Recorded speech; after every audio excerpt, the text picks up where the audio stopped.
turned around to what's her name? And Julian was. I'm surprised she didn't leave the room. We thought truly she was this.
Great. Good afternoon. Jennifer Sink, Chief Legal Officer, 125 North Main, Memphis, Tennessee 38103. I'm here today to present the FY23 operating budget request by the City Attorney's Office. Our organizational chart has not changed. We have two legal levels, the City Attorney and the Metro Alarm. Under City Attorney, as you are aware, we're not just attorneys. We have multiple departments within the City Attorney's Office. We have the City Attorney's Office itself. We also have claims, risk management, permits and ethics, as well as franchise litigation and delinquent collections. Slide, please. Our FY23 operating budget request has a number of strategic priorities that are being addressed. First and foremost, of course, we are here to defend and prosecute legal claims and also code violations on behalf of the City of Memphis. We provide legal counsel to the mayor and the divisions and, on occasion, City Council to assist in a variety of legal matters, personnel matters, projects, contracts, MOUs, and the like. We are very involved in prosecuting blight remediation and code enforcement based claims with the goal of creating safer and more vibrant neighborhoods. We, through our risk management, are involved in the protection of our assets. We provide the insurance for our assets. We evaluate our assets. We handle loss prevention control and also claims that need to be made through our insurance policy.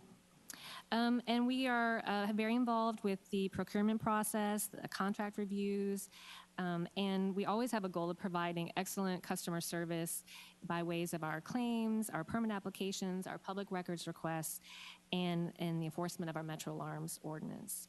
One thing that we are seeing a definite increase in is helping with the execution of a number of economic development items. From pre-contract all the way through the finalization of the contract and sometimes even state and federal legislation. Our expenditure discussion, here's our bridge to the FY23 request. I want to say off the bat that our budget is not seeking a $4.5 million increase as opposed to our FY22 adopted budget.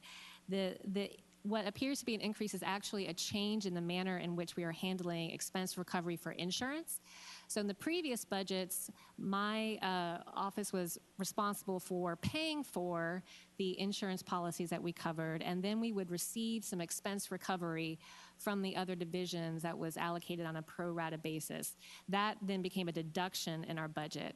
This year, you may have heard a lot of the divisions explaining that no longer are they going to be providing an expense recovery. We made a change in accounting process. It doesn't change the overall need for the insurance budget itself, but what it does do is it appears to create an inflated budget for the City Attorney's Office, but in fact, this budget request, as compared to FY22 adopted budget, is only $461,503 higher than the last year's budget request. The vast majority of that is an increase for insurance policy coverage.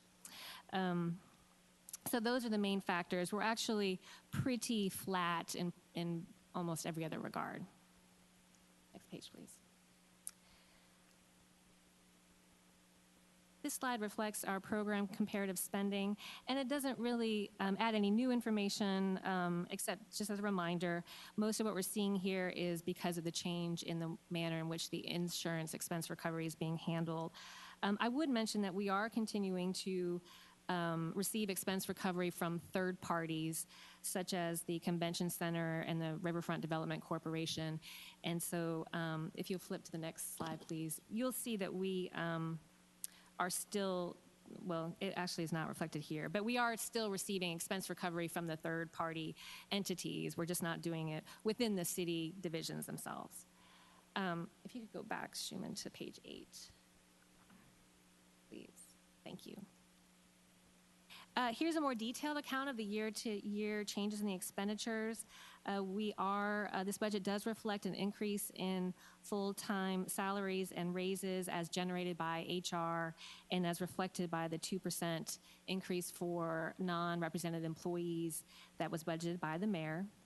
Under materials and supplies, here you see the expense recovery line, not charging it back to the city divisions. We have a rate increase for insurance costs, and then we actually have some reductions in some of the categories, including the claims and lawsuits, our miscellaneous professional services, rent, and just kind of a multiple other materials and supplies accounts.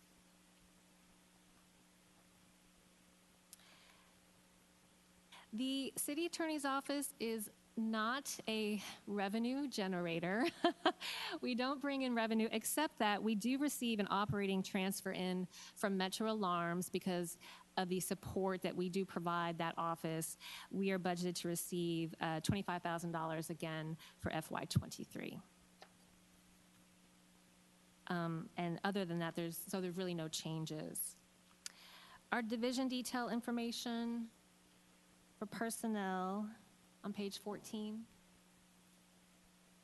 This is our complement. This does not include Metro Alarms. These numbers have actually already changed.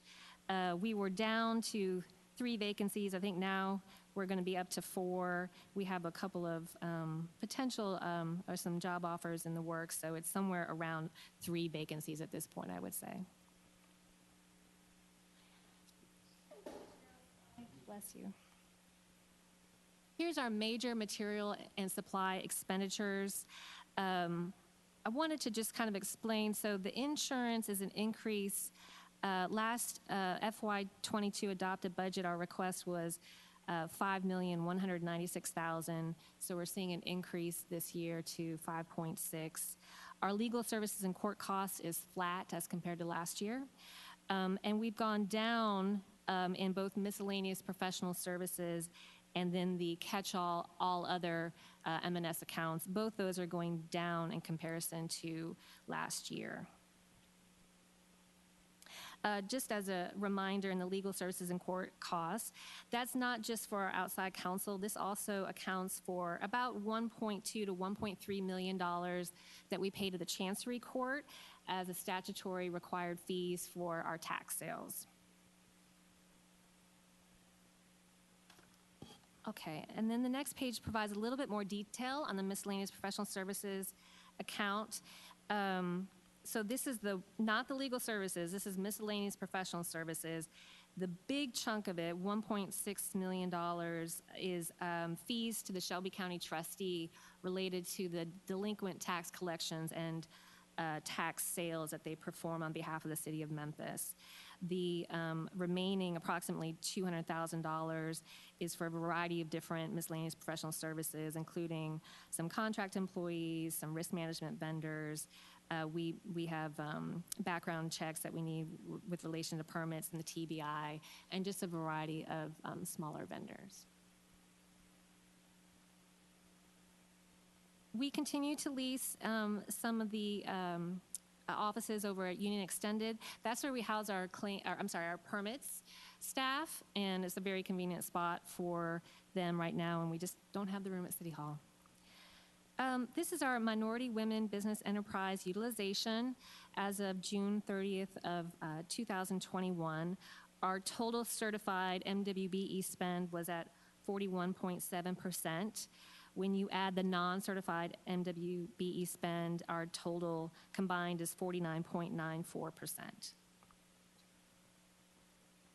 Next slide, please. All right, the Metro Alarms Office has been in part created by ordinance, and their strategic priorities are to support fire and police and to help reduce the number of false alarms by enforcing the ordinance and really just trying to keep the numbers down. But they also allocate funds that they take in back to police and fire to help mitigate those costs. This is a special revenue fund, and it's a self-sustaining fund, so the expenses are covered by the money that's brought in from the revenue. The personnel and materials and supplies are outlined here. Various incremental changes or increases being sought with this FY23 requested budget. And as you can see, the total transfers out, last year they were funded to transfer out to police and fire $1.6 million, and this fiscal year 23, they're projecting $1,625,000, and so that helps support our police and fire. That concludes the presentation of the City Attorney FY23 operating budget request. Thank you, Chief Sink. Colleagues, any questions? Councilwoman Johnson. Thank you, Chair. Thank you, Ms. Sink, for that presentation. Mine is just for clarity purposes. I'd like to ask a couple questions. Starts on page, I guess, 5. I think you came, I was looking at materials and supplies. Yes, And ma'am. I think you came back later and you broke all of that down pretty much so. But then this Metro alarm, totally separate. It has nothing to do with it. Correct. Okay. Correct. Totally separate revenue fund and self-sustaining. So they operate within the money that they bring in through revenue. Okay. On page 8, I'm looking at potential raises. I'm back to this 2%. Where am I supposed to be able to figure out the raises? Because I'm not able to do it on 2%. Which numbers am I supposed to be looking at again? Okay, so the full-time salary line, the increases, as I understand, are provided by HR because they're reflecting not just the salary, but the other benefits that get rolled up into the salary. The potential raises line is reflective of the 2% that was budgeted by the mayor to provide to all the employees. So what would you be applying that 2% to? All the employees within the city attorney's office. Okay, so let's look at your numbers. So tell me which numbers am I supposed to apply it to? I got personnel services. On page 5, I have 8 full-time salaries. I mean, I just don't know where to apply a 2% to get that number. Well, this is what a 2% increase would look like when you take our current salaries. If you were to increase it by 2%, the total of the 2%. And as Would I be understand this all 500, be this 5 million you're saying? 5,580,000. No. The potential, if the 2% raise is provided for by this council, that would be $143,736. Is that correct, Chairman? Okay, and so that was generated not by my office, but by the finance office who looked at current salaries and basically added a 2%. Okay, so I would assume we're gonna be looking at 5,380,000. Is that what we look at? Not even that. Okay, it's some other number. Okay, Ms. Ford would like to speak. Chair. Yeah, Chief Ford.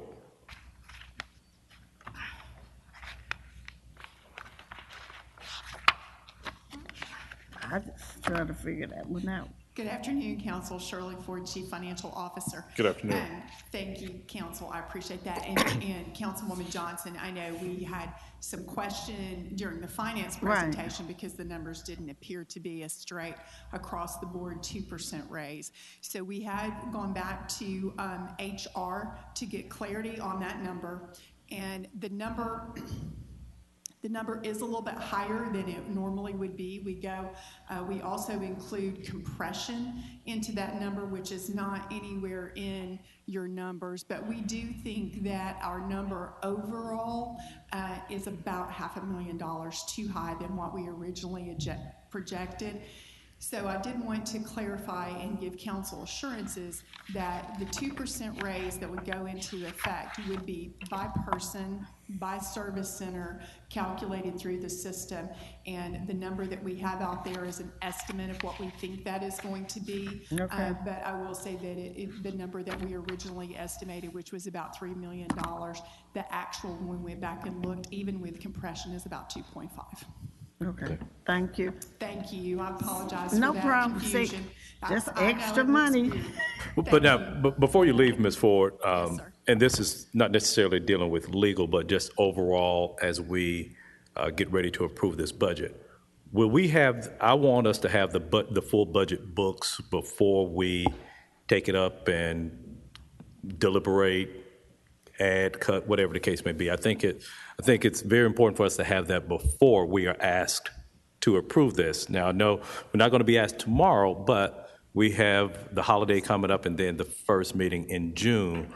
But if we're going to be asked to approve it then, I think we're going to need a comprehensive look of what's being asked for this next year. Yes, and I'll be prepared to give you what we call our budget wrap-up for any changes that have been made. Fortunately, this year, we haven't had but one change, so we can get that wrap-up to you.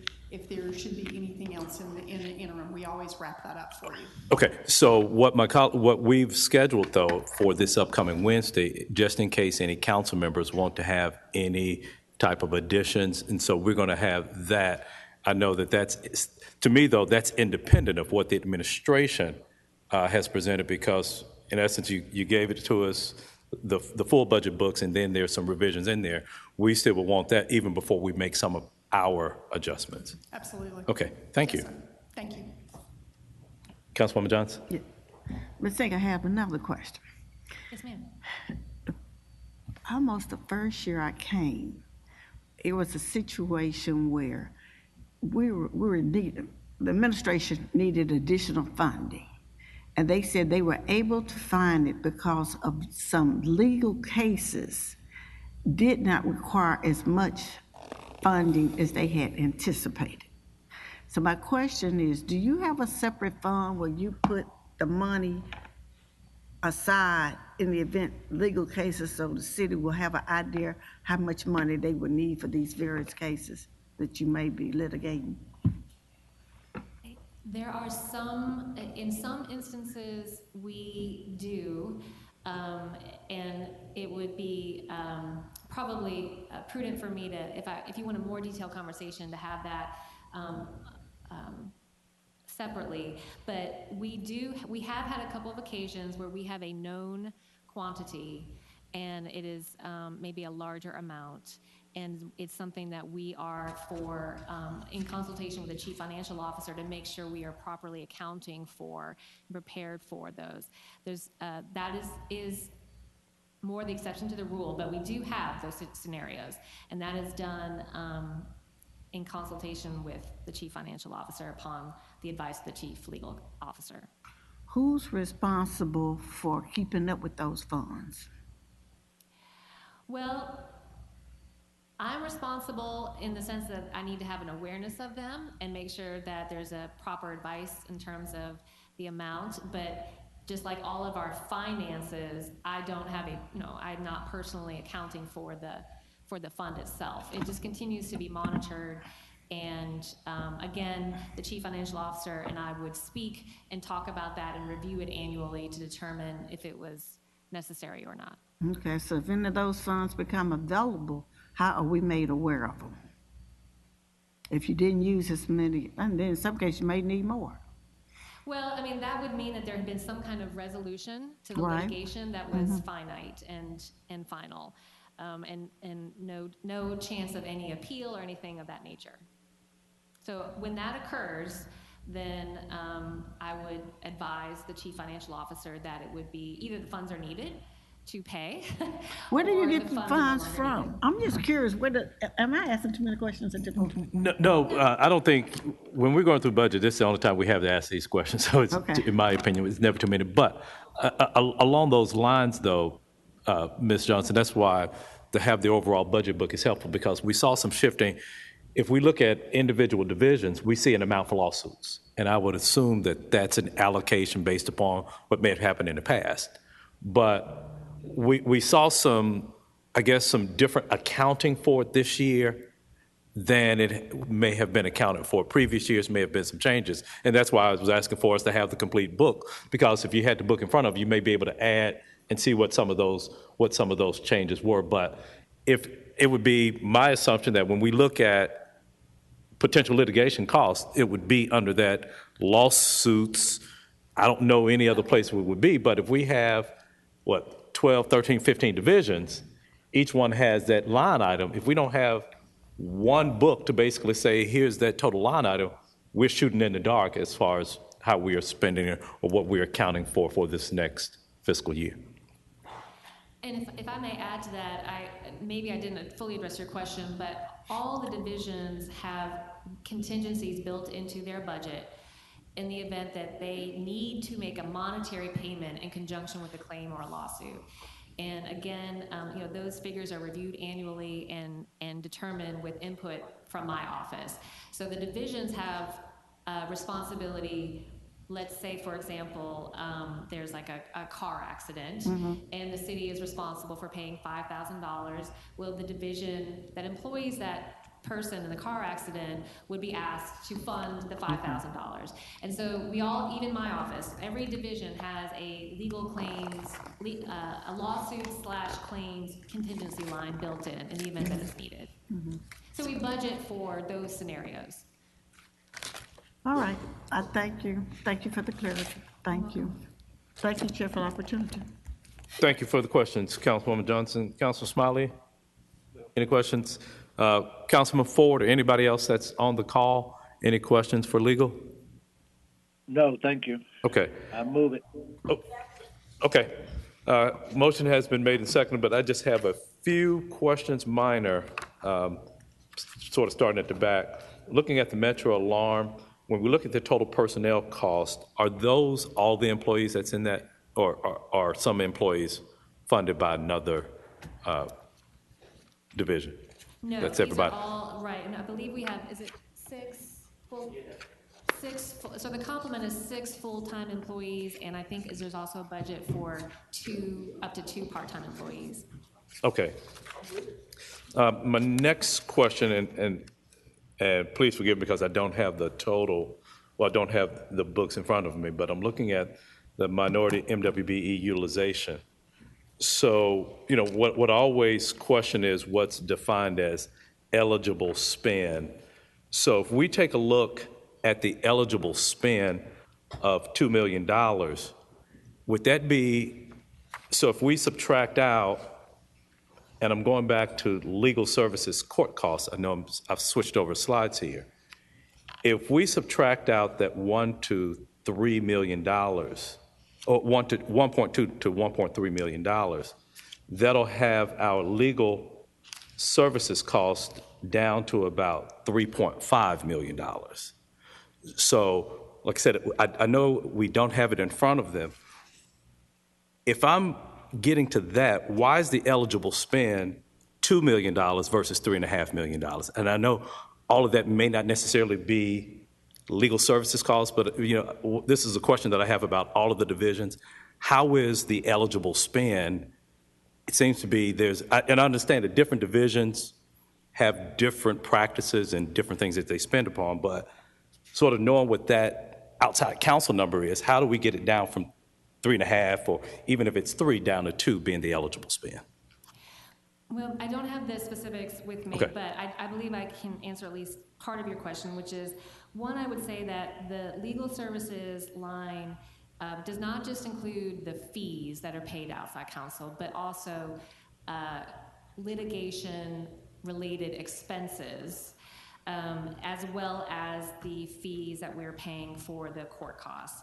I can tell you that all of my outside counsel legal fees that I pay are eligible spend. Okay. And so I can assure you that that is being, captured for the attorney's fees. But the legal services line does account for expenses, which could be a factor, Gotcha. as well as the chancery court costs. And also, you're looking at you're looking at a adopted budget line as opposed to actual costs, and so there could be some accounting for the difference in that manner as well. Okay.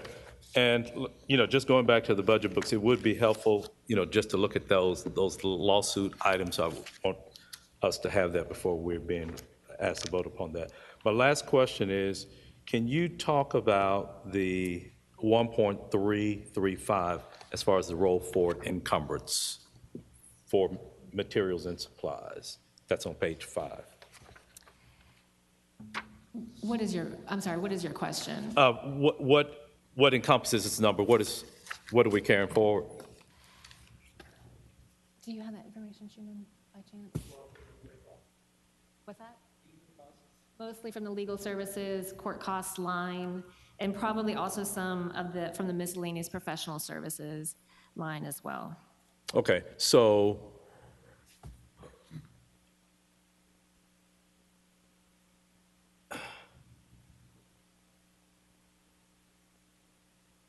guess I'm trying to get to 3 million. I know you mentioned that we are somewhat flat, but I'm trying to get, and I see the 4.5.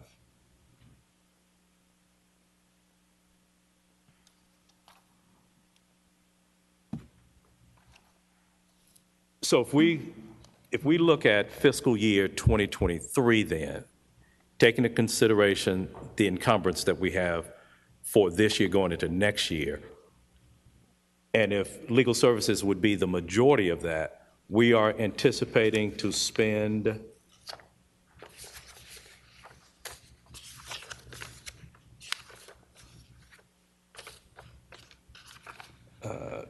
bear with me.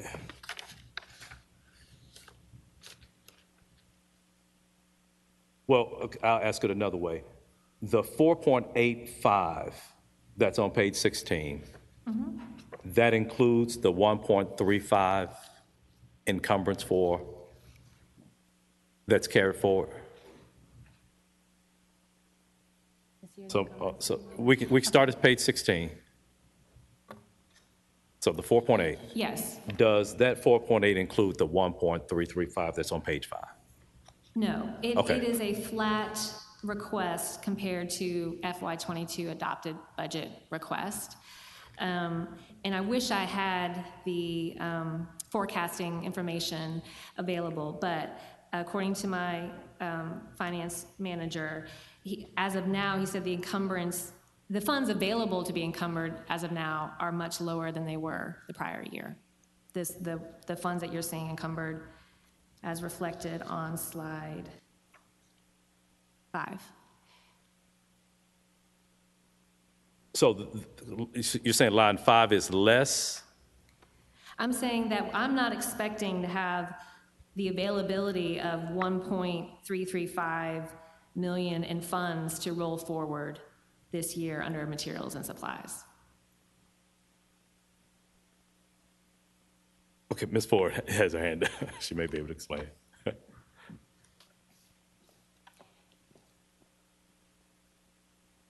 Thank you, Councilman Jones. I just want to bring some clarity to that. Okay. In all the presentations that you have seen, the encumbrance roll forward was the FY21 roll forward. I got that Those part, were yeah. the unpaid bills that were still that represented activity that had taken place during the prior year that just hadn't been paid yet. So I think what Chief Sink is saying is that she does not expect to have that same amount roll forward into the current year. That's always determined actually at the end of June when we start closing out the year to see what invoices are out there that have not been paid with June cash money. Okay, so, Yes, sir. okay, so still in essence, we will expect to spend the 1.3, but then for the next full fiscal year, another 4.85. So the 1.3 that was rolled over from FY '21 is expected to be expended during FY '22. Gotcha, okay, okay. Yes, sir. Okay, okay. I'm sorry, I Okay. didn't make sure I got your question. And then the other thing that I know you had a question about on the MWBE eligible spend, any payments to any other government agency are ineligible spend money, so they're excluded from that. So immediately the money going to the trustee, to the courts, to anything like that is excluded as eligible spend. Right, yeah, I'm aware of that, but I've just seen what have been the legal spend, and I know that number is greater than that too. And I was wondering, and this was just outside council numbers. And so she sufficiently explained that part Awesome. away for me. Yeah, Thank you, great. sir. Do you have anything else, sir? That's it, yeah. That, thank Thanks you, for Ms. the Sink. assist, Chief Ward. Appreciate it. Ms. Sink, thank you for that. That's my last question. Motion has been made and seconded to approve the city attorney's budget for fiscal year '23. All those in favor, please signify by saying aye. Aye. Aye.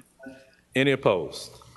That item passes. Thanks, Ms. Sink. Thank you, council. Appreciate your time.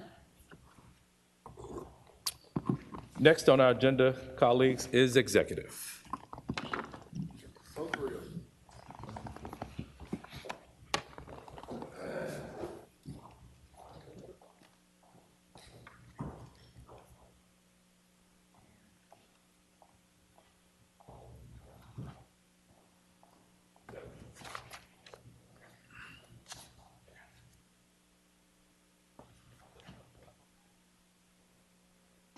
Upstairs.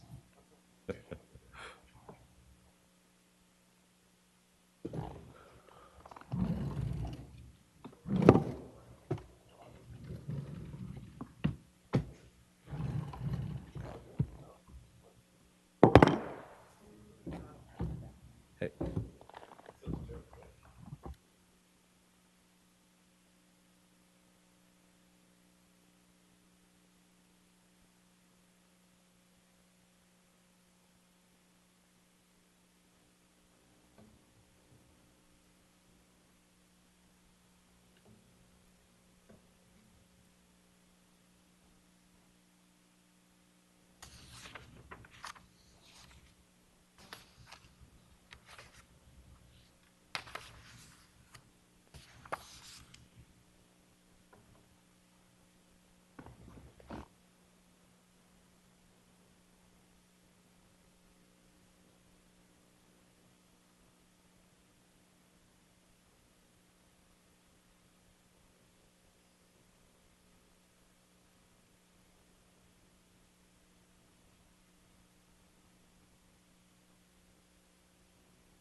Patrice Robinson.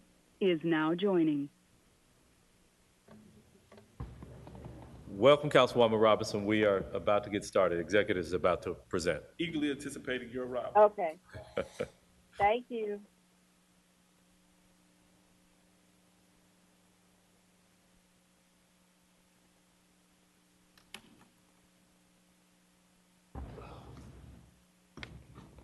Ms. Ryan, the floor is yours. Good afternoon. Good afternoon, Shandell Ryan with the COO's office, presenting for the executive budget.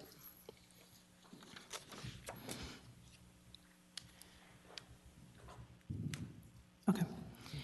So on the second slide, the organizational chart, the chart has not changed. We are 13 service centers reporting to the mayor, and we are mostly public-facing entities. For example, the Animal Shelter 311, our GVIP program, and CLRB and Public Service Corps.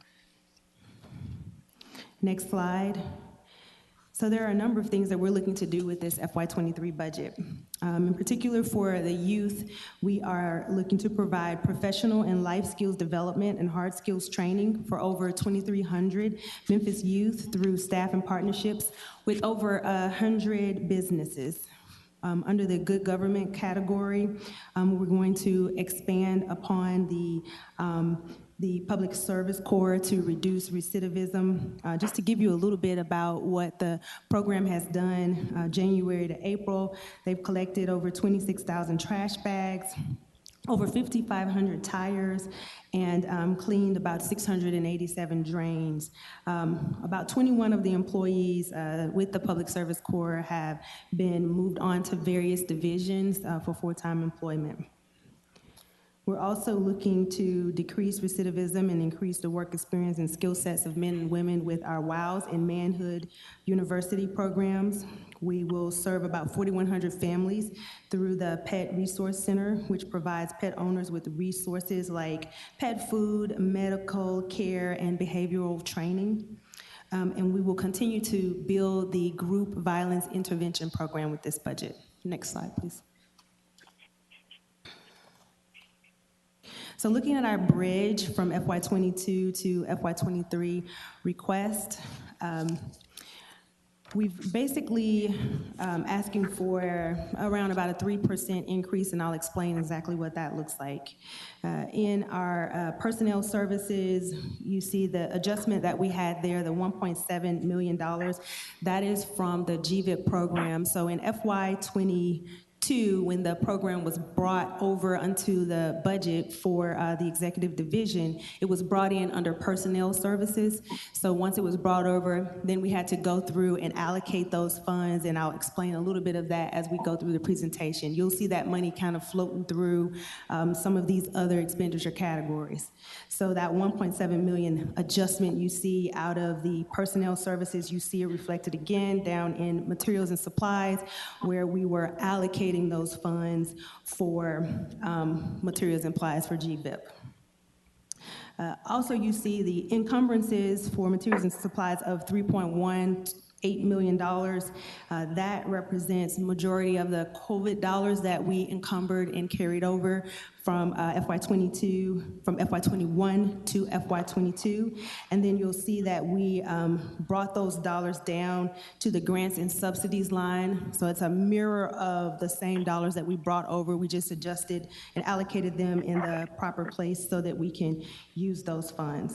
Again, we are looking for an increase of about 3%, and I'll explain more on the next slide.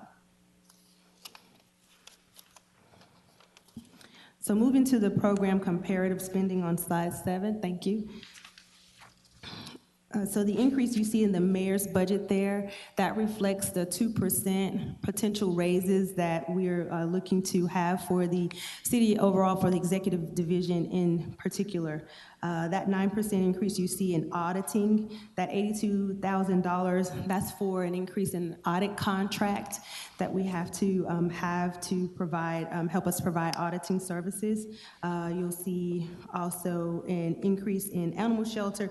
That is for 3 ISLs that we're requesting, and there's a few other increases because of fuel and shop charges that I'll discuss a little bit more.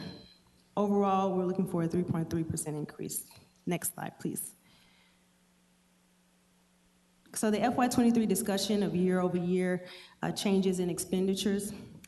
For the personnel category, the full-time salaries increase, again, includes that 2% for the general increases that the mayor is offering as a part of the budget. It includes also that $159,000 for the 3 positions that I mentioned earlier for the animal shelter. Also, the 185,000 that is like increases for step increases that we have in 311 and in MAS and any promotions that we've experienced. And the last little bit of that, the 252,000 is for, again, GVIP. When we brought over GVIP, we brought it over last year as a part of part-time salaries, and this is us allocating it for this year's budget as well. So overall, in the personnel category, we're seeing a decrease of $1.259 million. For materials and supplies, we're seeing an increase, and the majority of that increase is the GVIP allocation that we are putting into this materials and supplies because of how it was brought over from last year's budget to this year. We also see some increases in things like shop fuel and city shop charges and a couple of those contracts and things that I mentioned on the previous slide. Next slide, please. So for our revenue discussion, we are experiencing an increase in what we're receiving, and it's mostly in the Memphis Animal Shelter Service Center. And so overall, we're expecting to see an increase in licenses and permits, and also in our charges for services. In the next slide, you will see about how much those increases are, and they're based on what we're experiencing in our revenues. Moving on to the slide 14 to talk about our complement. Starting out, we had about 5 vacancies. We filled 2 of those, and we have 3 that are posted. Those 3 that are posted are the grant-funded positions that we recently received for the ARPA funding for the Memphis Animal Shelter. You also will see listed there the request for 3 increased service level positions for the Memphis Animal Shelter to help us with the control of the animal population that we're seeing. So moving to slide 16. Okay, thank you. For the major M&S expenditures, again, miscellaneous professional services is our, just about 56% of our budget. That includes about $1.7 million that I mentioned earlier, how we have had to bring over the GVIP funding and then reallocate it in the budget. So it is just us allocating it where it should be. So that includes the GVIP increase, and also we moved some funds for the Public Service Corps because of the trash volumes that they are experiencing. There's a cost associated with that, so they can pay that contract. For the rest of these categories, accounting and auditing, we are experiencing, again, an $83,000 increase there. For that contract for the auditing services, janitorial services, we've experienced an increase there of about $45,000, and we're seeing an increase in fuel and shop charges again. For the next slide, the account details of our professional services. So the first line that you see is the expenses, again, for the GVIP program, where we use these funds for our school intervention, our outreach workers to help us manage the cases for what we're experiencing with GVIP, to help us reduce, find programs to help reduce crime in our city. Also, the next line, about 494,000, is for what we do with our analytics for capturing our data points. Also, it helps with NeoGov is what we use for our youth to receive our applications. Also, for the next line, we've spent about 360,000 for our lobbying and policy consultants. For job readiness training, that's with youth for the tours and all of the experience that we have with the youth. That's the expense that you see. And on the next line, which is about $329.6 thousand there. We have dollars that we spend for the MPD and the Memphis and Fire Department recruiting efforts, and that includes vendors like Spotlight, Kadzukian, who are WMB certified, and we use a lot of advertising for like iHeartMedia to help us bring awareness to the fact that we are recruiting and hoping to recruit for police and fire. Also, we have some expenditures that we expect to spend to help develop opportunities like naming rights and things that will help us bring revenue to the city and to look at our blight strategies, et cetera. And then some categories that are less than $20,000. Next slide. We don't have any leases for the executive division. And finally, our MWBE spend for this period is 29, almost 30%. And for our total non-certified and non-certified, our spend is about 52% in this category. That is my presentation. Thank you for your time. Thank you, Deputy Ryan. Mr. Smiley. Good afternoon. Well, good evening at this point. Right. So, quick question. We have, I think it's $1.2 million allocated for Public Service Corps, in addition to cleaning up trash. Could you kind of detail what exactly does the Public Service Corps do? The 1.6 that you're seeing, are you looking on slide 8? I'm looking on slide 7. Slide 7. 1 point. Yes. Yeah. So what they 1.6. do is they do various cleaning efforts throughout the city. It could be litter campaigns. They help to clean our drains. They pick up tires. They work pretty much anywhere in the city to help reduce whatever blight they may see or anything that's dumped that they can collect with their hands. What's the full complement for the folks? How many employees do we have? We have 4 full-time employees, and for part-time, the last count that I have, give me 1 second.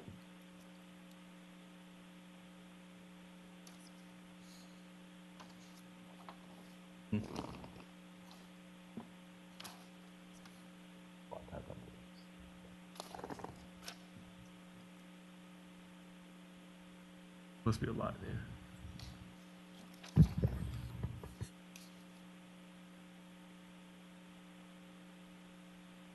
The last count that I have is currently there are 17 Public Service Corps members and 24 in background. 24 and go ahead, Councilwoman. Could you repeat that? We're having a hard time. Well,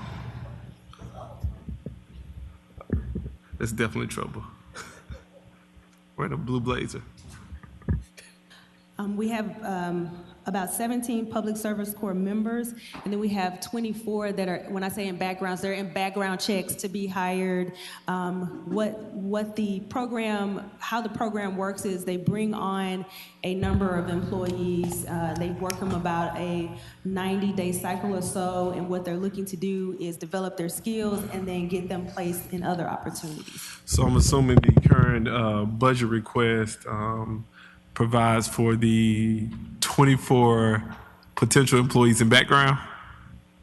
It does provide for the 24, but they're also looking to expand that number for more. 24 is not the goal, but that is what they are currently working through the process and background checks. Okay, because I was initially concerned because I saw the over $1 million request, and I'm seeing 4 full-time employees, and I was, as my nephew says, the math wasn't mathing. So I was. So the majority of that is in part-time dollars. Okay, I get you. Let me see. Right. Councilwoman Johnson. Thank you. Oh, for the record, we've been joined by Councilman Carlisle.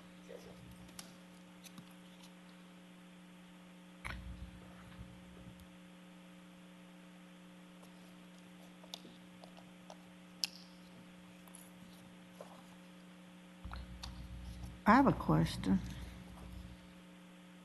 You're trying to find? I'm just going to give you the part-time salaries dollars, which is the majority of the spend, as soon as I can put my hands on it.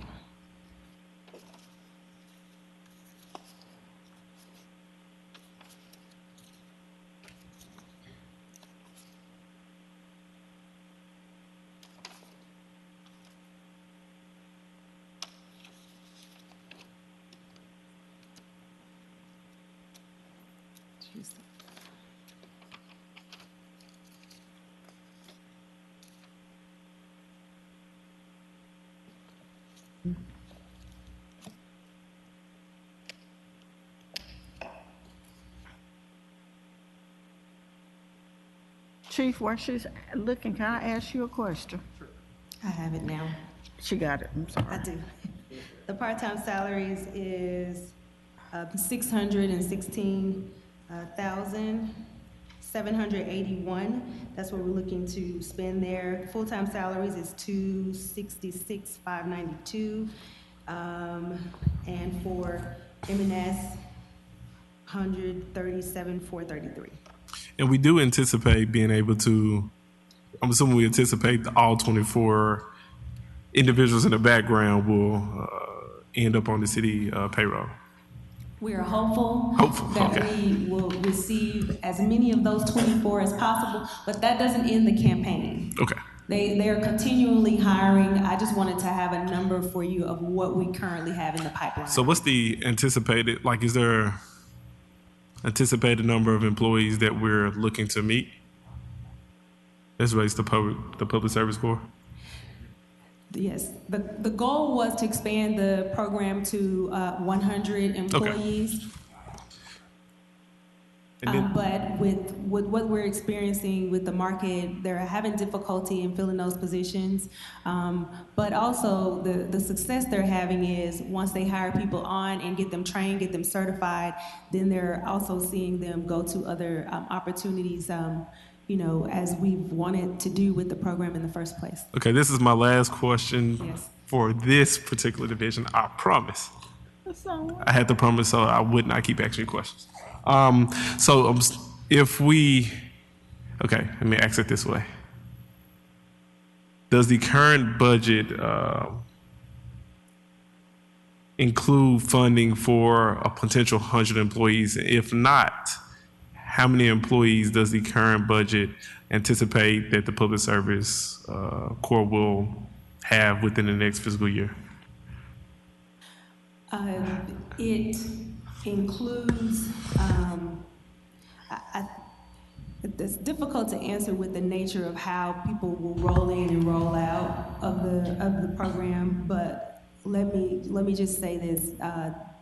They are, their goal is to use the funds, use the part-time salary dollars to bring on the people and help to develop and train them. That's the commitment that they are giving all of us. Okay, since I promised, I'll pass my question to somebody else if I have another one. Go ahead. Thank you. Councilwoman Johnson. Okay, thank you. Chief McGowan. Is this program in addition to the one we talked about where a mayor wanted to hire 17 people for Yes, light? Yes, ma'am. This was an initiative it was either last year's budget or the budget before, where we wanted no barriers to entry. This is kind of a first step in, 28 hours, get a certificate that you're a great employee by the city of Memphis and build a pipeline. And that's what Ms. Ryan was talking about. In addition to the market being hard, and to your question, Mr. Smiley, I think I know what you're talking about. If I could get 100 tomorrow, we'd hire 100 and we'd have the budget to do it. The problem is I'm having trouble getting that many people in, and then we're having a tough time keeping them because our divisions are hiring them as soon as they finish their 90 days, which is exactly what we wanted to do. But yes, we could bring them in and we would get them placed. To your point, Ms. Johnson, the 17 he wants to hire, these are specialized people who drive heavy equipment, who do the pickers, and there's a couple of supervisors. They're the ones who will have specialized pickers, bob trucks, and they're full-time out doing the illegal dumping that's plaguing our neighborhoods, picking up those really big piles. Memphis Public Service Corps are guys with pickup trucks, trailers, and hand tools that are out doing kind of the spot pickups. One of the areas I'll call your attention to, we all know, the underpasses that go under Southern and by the railroads there, and people just throw things out of their cars and that becomes unsightly. So they'll go through regularly and clean those out. There's an area down in South Memphis by the cemeteries that we often talk about. There's a road, I'm drawing a blank on the road, Rose Hill I think might be it, but it kind of has houses on one side, a ravine on the other. People dump there all the time, so the Memphis Public Service Corps goes through there and cleans that out. That's not an illegal dump site, it's just lots of litter and things collect there. So two different kinds of work for two different groups of folks. Type of litter, different Yes, type of ma'am. litter. One other question. That particular group is a high school degree required? No, ma'am. Okay. The Memphis Public Service Corps is literally a no barriers corps. So certainly, there are only a few things that would prevent you, if you a violent history, or history of violence, or a history of kind of sexual predation. But other than that, it's no barriers to entry. We're really trying to bring people on and give them the opportunity to show what they can do and to build a life for themselves. Okay, fantastic. That's what we need, basic entry jobs. Thank you so much. Thank you, Chair. Thanks. Ms. Carlisle, any questions for executive on this? So I want to go back, and my questions are dealing with the Memphis Public Service Corps. This is our third fiscal year that we would be funding this, and it's pretty much been at the same level, because I want to say it came about, and our first year challenge was COVID. Oh, yes. Okay, and so that would have been 2 fiscal years ago. Then we're looking at this, our current year, and now we're looking at fiscal year 2023. My first question is, what would be our key performance indicators? So we're looking at how much we're collecting. So that's the impact to the city. And we are also looking at where we are, the certificates that we're getting for the workers and the type of opportunities that those employees are receiving. Those are the markers that we have been tracking. Okay, so if we look, and I know it may be almost a revolving number, since we've been doing this, and I know you may not necessarily have it, but if you can get back with me on this. Okay. If we look at the previous years, how many people would you say that we've rotated through this? So do we have that number for the first year that it was there, for the second year, and how many we are anticipating doing? Because I don't have any, I have just a limited amount of information here, but even if I take the part-time salaries figure that was provided, $617,000, if I divide that by 41, and that 41 would be 17 plus that 24, we're talking about 15,000. If we're talking about people rotating, I'm just trying to get a number of how many we are graduating through this program, how many are coming through the door, because we've spent probably $3-4 million on this, and we haven't gotten to the complement that we've tried to get to, and how long are we going to continue to do this? Because I remember the first goal was to get to 100. Yes, COVID hit, we had last year, we're at this year, and it doesn't seem like we're going to get to that 100. I still would want to see more data before I would say, yes, this is something that we should be continuing. I'm happy to provide more data. In the last budget presentation last year, there was some additional information that I included in the presentation that talked about how many had come through the program at that time. For this year, we have 21 that have come through the program and have full-time employment now with the city. I don't want it to be lost on us, the fact that they have collected about 60,000 bags of trash for the entire fiscal year, basically May to April. Okay. Tires collected, over 20,000. Drains cleaned, over 3,000. So the impact that they're having is very important, is very vital. They're doing some great work, and we're seeing some people receive some really good training. They work with partnerships or with Southwest, Memphis, and Shelby County Schools. They're working with a number of partners to receive, the skill sets that they need to be more successful in their careers here. So I don't want it to be lost on us, the productivity that we've seen from this group of employees. Okay. Do we have, these aren't necessarily, all of these employees, how many of these employees are, say, part of the reentry program? Any of them, some, none, all? How many are part of our reentry? Yes. Is there any overlap?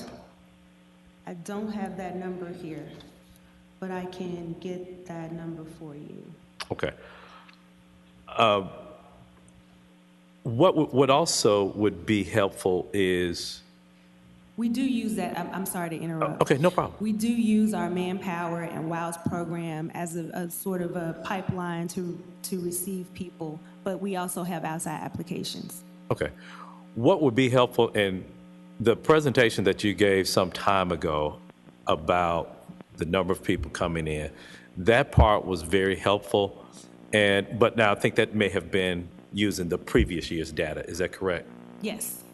What would be helpful, and I don't know how fast you can pull it together, but before I would continue supporting this going forward, I'd like to see whether we've been able to ramp up those numbers. I know when it started, it was a challenging environment. We sort of had that carryover, but it seemed like, if you look at, we've almost had a breakthrough, if you would. The vaccine has been out for a year, so I don't think that we have the same challenges that we would have faced in the first year. And if we're not seeing any increased numbers, I don't know if we should, whether it's in our best financial interest for us to continue this particular program, maybe start another one. But I would like to see numbers supportive of our continuing this, as opposed to if if it's pessimistic that we're going to get to 100 people to do this, do we spend $1 million on 18 full employees? And when we talk about M&S, 137,000, I would think that would be some of those fees. I totally understand. Okay. I will prepare something that I will share with you. Okay. And then my next question, I'm looking at the different divisions under here. Talk about the Office of Performance Management and Executive. What roles do they carry out? Oh, they do a fantastic job with keeping us accountable with measuring our performance. They measure all of the divisions really on our productivity levels. They also look at what we as an organization or as a city, how we're looking with jobs, for example, and what things we can be doing to help increase with with what we're experiencing with the job market or job placements. They also look at, okay. They also look at just internally helping us to develop the metrics that we need in order to show the good work that we do on a daily basis. They've received a couple of awards for the work that they've done. What was it, What Works Cities? They received the gold certification for that. If you've seen our data hub, all of that information comes from them. That's on our website, the data hub. That is the core, basically, of what they do. Okay, I was asking that question because I'm going back to page 7, and I'm looking at, I'm looking at page 7 as well as page 14. And if starting with page 14, looking at the authorized complement, CLRB has 3 individuals, Office of Performance Management has 3 individuals, yet the budget for Office of Performance, or say Personal Management, Performance Management, Office of Performance Management has a request for $627,000. CLRB has $354,000. So we're talking the same number of personnel, but we're talking about a significantly different budget. I know it doesn't talk about what the functions are in there, but and I asked that same question too of intergovernmental affairs, 2 individuals in that department, and that's a budget of $649,000. And part of this could be in absence of what would be the detailed budget books, but some insight in that would be helpful. In those areas would be helpful. Oh, okay. Hey, Councilman, thank you for that question. Yes, that's the authorized complement, but a little bit like IT in our performance management, we have 2 full-time staffers who are contracted through BG staffing that adds a significant additional amount to what we would spend on the personnel there. So that's why it's higher than CLRB. There's also some contracts for licenses we have there. There's some programs that we run, like a Power BI program that gives us the ability to process the data and those kinds of things. So the individuals that work there are here on work visas, and so they're going through a staffing agency. So that's why the cost is a little higher for that division. So that's intergovernmental affairs or for performance management? No, I'm talking about Office of Performance Management. And let me okay. also say, Councilman Jones, having looked at your signature block many times, if you can't measure it, you can't manage it. And that's what we've been doing since 2016. And when Shandell says that this government has earned the What Works City Gold certification, there's only 7 cities in America that have earned that distinction for transparency and using data to drive government outcomes. And if you look at our data.gov, data.memphis, you'll see that we have a monthly performance review. And interestingly, every division here seeks out OPM and Sarah when they have a problem they need to solve to say, what is it we should be doing to measure our process improvement? Everything from, you've heard me say it before, how do we get better results at Memphis Animal Services? How do we drive down false alarms? How do we get better response times from our fire and EMS? On and on and on. So we look at the data to figure out how we get better outcomes for the people of the city of Memphis. Okay. Let me come back to one other question you had on Memphis Public Service Corps, sir. I understand exactly your point. It's a question of if we're budgeting $1 million a year, I assure you, if we don't have that many people, we're not going to spend the money unless we have the people there. And so the question for me becomes, do we have too much in the budget? We've been optimistic the last few years. I know in FY21 we spent $705,000. This year so far we spent just under $600,000 in the Memphis Public Service Corps. So I think another question is, do we have the budget right?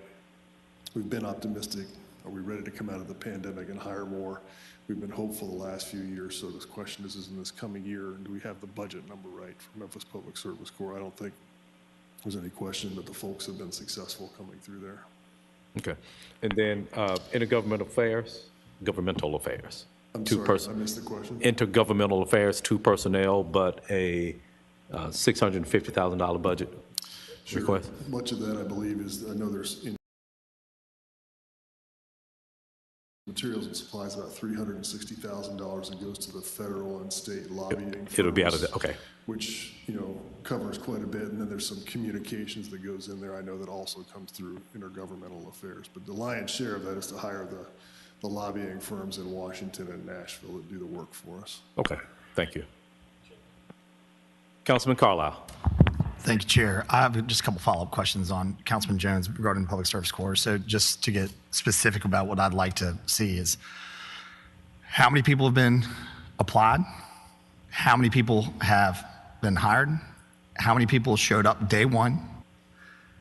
Of those people that applied, hired, and showed up day one, what percentage came from man or WOWs and are a part of a reentry program? How many of those individuals finished the program, and then what the recidivism rate is? Because the entire point is reentry. So if it has a high recidivism rate or we're not tracking it, then I'm not sure we can measure whether it's successful or not. Thank you, Chair. Okay, thank you. Would you like to respond, Ms. Ryan? No. Okay, great. Thank you. We have questions. We have a question from Councilwoman Logan. Councilwoman Logan, you're recognizing. She's joined us virtually for the record. Thank you, Chair. I appreciate the opportunity, and thank you for the presentation. I just had a couple of comments and questions. Can you all hear me well? Yes, we can hear you. Okay. The question that I had, well, the first one is about 311.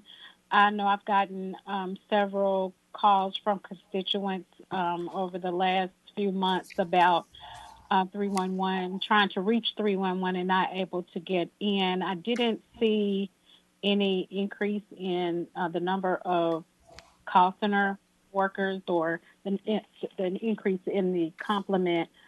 And I did see a decrease in the budget. So if you could speak to that to make certain that we're meeting their performance metrics in that area. And number two was, it kind of builds on the questions that that was asked about Public Service Corps. I know we have the environmental enforcement officers who deal with illegal dumping and picking up of those things. And then we had just recently, I think, were given information about a new area that is going to be also addressing illegal dumping. And we also have the Public Service Corps. And I wanted to know if it was possible, in addition to the information that Councilman Carlisle requested, if we can get an overview of all of the areas in the administration that deals with illegal dumping or trash collection, or the things that Public Service Corps does. I do feel that the Public Service Corps is very much needed. I know they've been very helpful and responsive in my district whenever I've called, but I am interested in the information that's been requested. So if you can just add those areas, all of the areas that we pay or that we fund that deal with illegal dumping, trash collection, and all of that, litter, and all of those areas. And the last thing is concerning communications. I see that the budget for communications has an increase of $79,000, and I wanted to know if we could have a just an overview of exactly what's included in that or what the increase is for. Those are the things. I yield back, Chair. Thank you, Councilwoman Logan. Did you get all that, Ms. Ryan? Yes, sir, I did. Okay. For 311, the decrease that you see, so there are step increases that happen in 311, and there are some recent hires where people are brought in at a different step, and so that resulted in a decrease in the budget that you see there. Also, there are some resulting costs like insurance costs that other people had who've left that are different with newer people. So that's the decrease that you see for 311. I think the second question was about all of the illegal dumping funding that we have in the city's budget. And I will definitely need to come back to talk about that, or maybe we can discuss it as a part of budget wrap-up, because there are a number of things in a number of different divisions. So I would ask to come back for that, if that's okay. For the third item, I believe it was dealing with the Communications Service Center.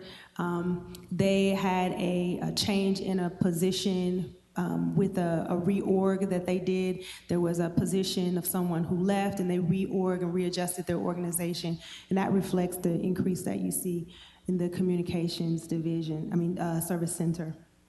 I believe I think there were the 3 questions that she asked. Okay. Were those the 3 questions, Councilwoman Logan? Yes, they were, and I would be interested in Deputy Chief Ryan returning with the supplemental information. Okay. Yes, ma'am. Thank you. I appreciate Thank you. it. Yes, Thank ma'am. you. Councilman Warren, are you on the call?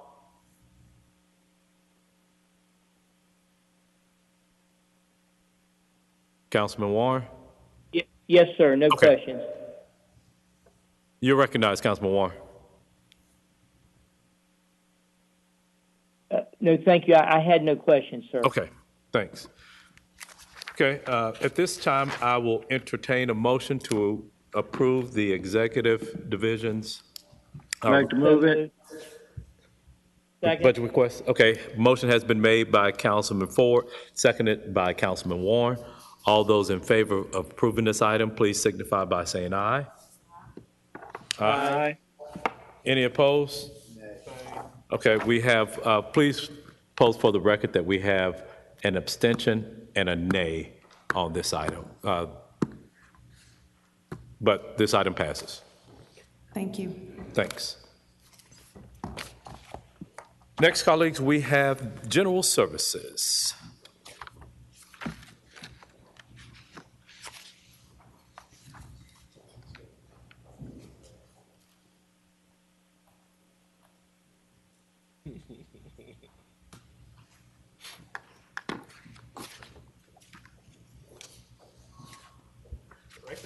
Come on down.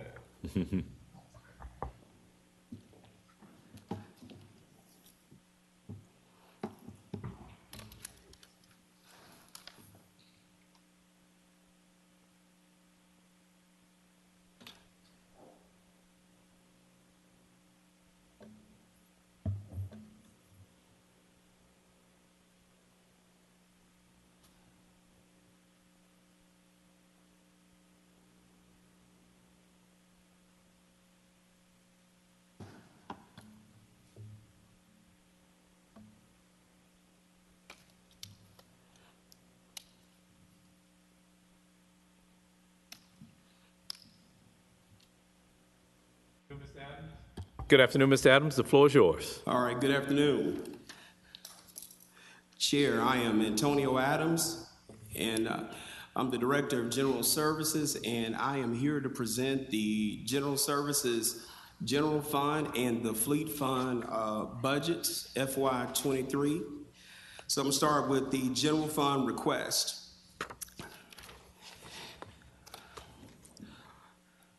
I'll start with a description of General Services, kind of start, and General Services is the shared support services division that provides an array of operational support services in the form of light construction, property maintenance, ground maintenance on city-owned property, custodial services for City Hall, public safety, and the newly owned Coke building, or formerly Coke building, excuse me, managing the city's property portfolio and leases, maintaining about 5,000 pieces of rolling stock, and we provide approximately 4 million gallons of fuel on an annual basis.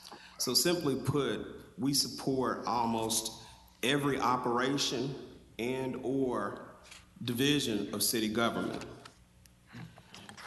I'm bringing your attention to page 2. Our current organizational structure, we have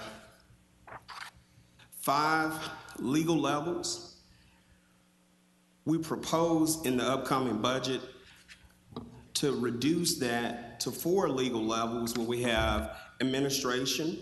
We will combine all of our property maintenance related and facility maintenance related services under facility services.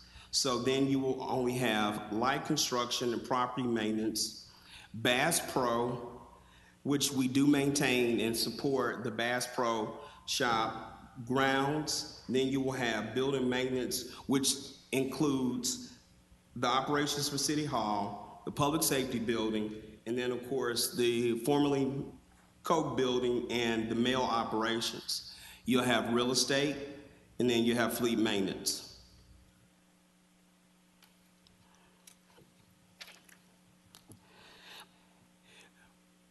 And I'll provide you an overview of our budget.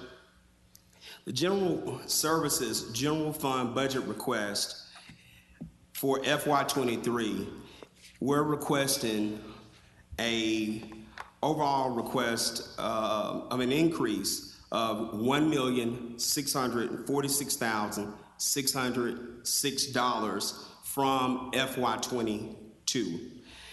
That increase is a net expenditure increase of which we have $25,529,676,000.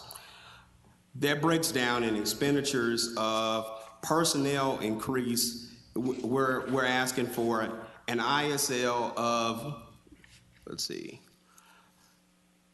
the ISL increase, this should be changed, about $1.2 million. And then, of course, there's possible raises of about $560,000.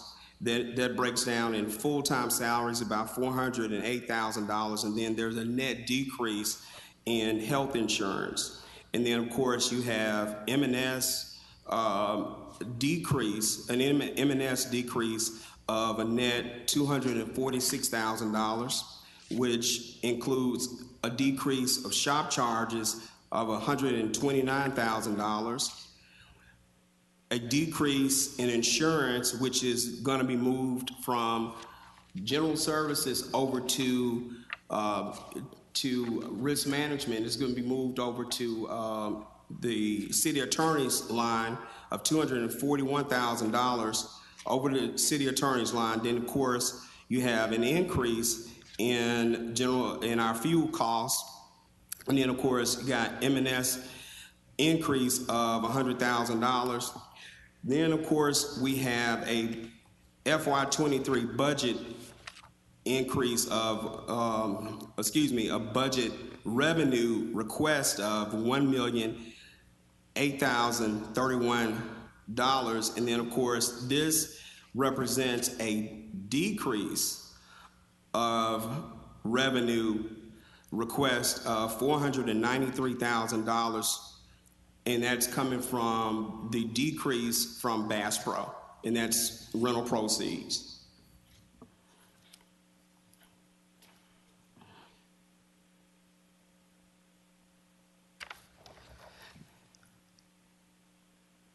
If I can draw your attention to slide 8, which is a more detailed comparative of our request for expenditures. And you'll see going to the FY23 request column. So you'll see, and under admin, we're asking for roughly $2,839,000, and that is a net increase of $497,000. So that represents 21%, a 21% increase. In property, we're asking for $14,418,000, and that is a $1,213,000 increase. That's 9%.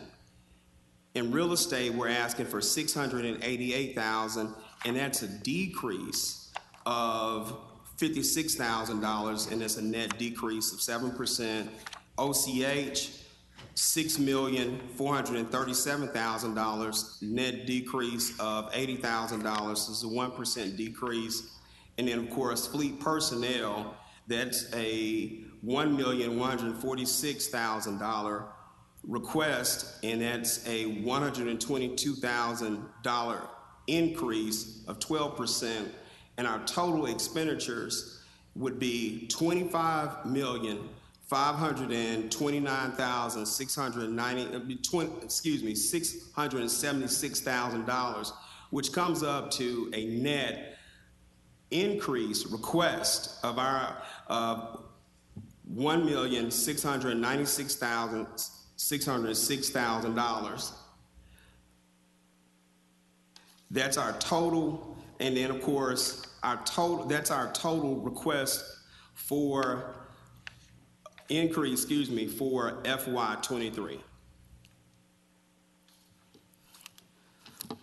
If we go to page 9, here's a breakdown of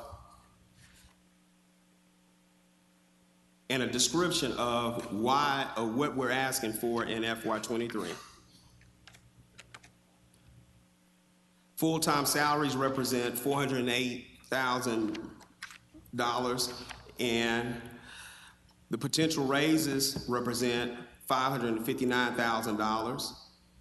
The ISLs, and again, that you saw on the overview page that was misrepresented. It stated $1,600,000, but it should be corrected, and it's $1,225,000, and that's the ISLs.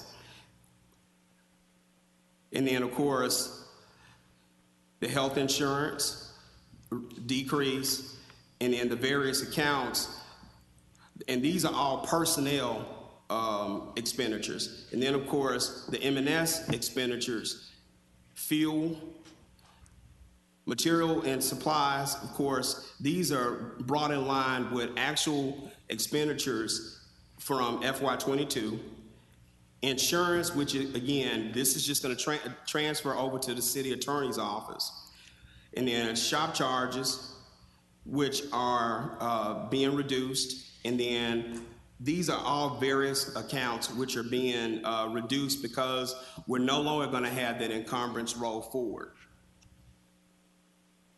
And then, of course, the net change is going to be $1,696,606. So this represents our request for the expenditure. Then, of course, moving forward, detailed explanation of our revenue. Page 11.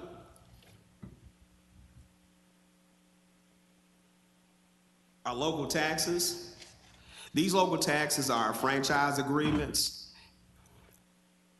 And we're asking for this year, no different, $350,000. And then our charges for services. There's a reduction here. And our charge for services, they represent our encroachment agreements, our rent of lands, and then easements. We're asking for $658,000, which total up in revenues $1,008,031.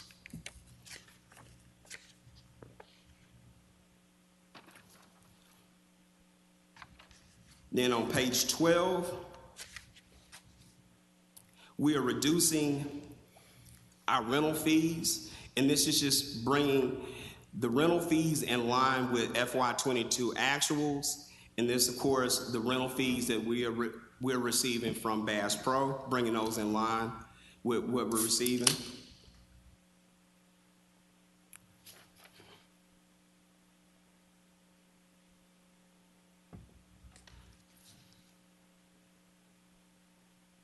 If we can go to page 16. Page 16 actually provides a detailed breakdown of our authorized complement. As you've heard throughout the year, we are one of those divisions that have had difficulties in filling some of those positions. A lot of the positions that we have in general services are highly competitive on the market. So we have we have fought with internal divisions and then of course with the external market. But I'd like to say that we've been working well with our HR division. So we have quite a few positions that we have that are actually in queue to onboard a lot of our positions. So I do feel confident that we will be able to add quite a few great employees here in the next month or so. So I'm actually inspired as far as moving ahead as far as onboarding employees. But you'll see that we do have quite a few positions that have been posted, and we have quite a few positions that are waiting to be filled.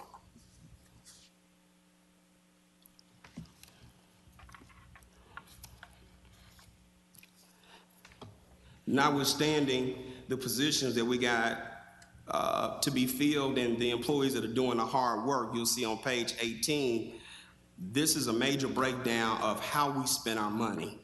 So a lot of the money that we spend, the majority of it is spent in material and supplies. So we spend a lot of our money with the men and women of general services actually doing a lot of the work. You'll see the material and supplies, we do a lot of the work here in-house with 18% of that money. And then, but the third category, which is the highest spend, is miscellaneous professional services. So we leverage a lot of our contractors to augment the services that we spend. And so on page 9, that we provide. So on page 19, you'll see our major vendors that we use to support us.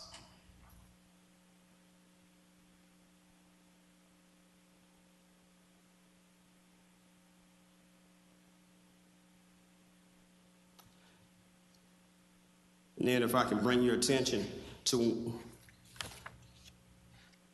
on page 21, one of the slides that I'm most proud to stand before you to say that it increases every year, and that is our NWBE utilization, because it increases every year.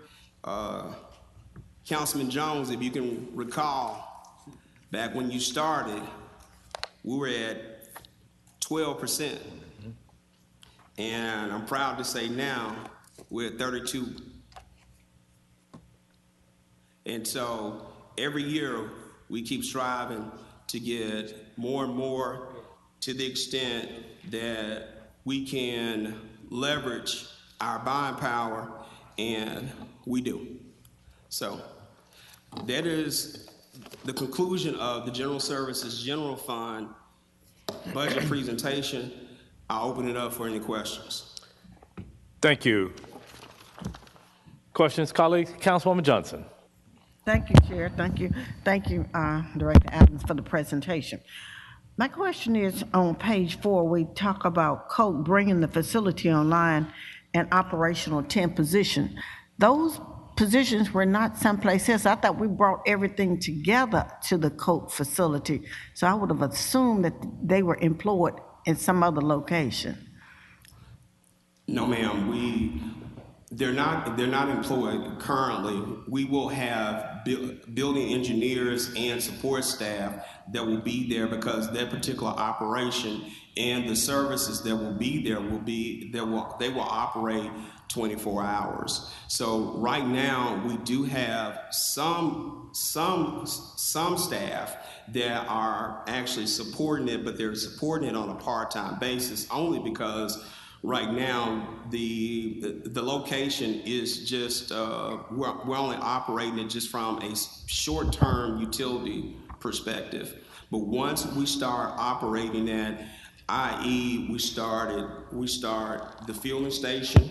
Once we build the fueling station and we bring that online, and once we move in our code operation and our fleet operation, we will have at least 16 hours worth of operations there, which will need building engineers there. Okay. I got you. Now, how are you going to deal with your fuel situation? Ma'am. The gasoline fuel, how you gonna deal with that, with the market fluctuating like it is? What's gonna dictate what's gonna take place? Because if it goes sky high, you can't afford to hire anybody, so what will you do? So right now, what we do is we buy fuel using the rack rate. And so we're not paying, of course, we're not paying any taxes. And so we actually buy competitively. And so, i.e. today, I bought fuel at $3.19. Where? Off the market. Oh, that, I thought you meant.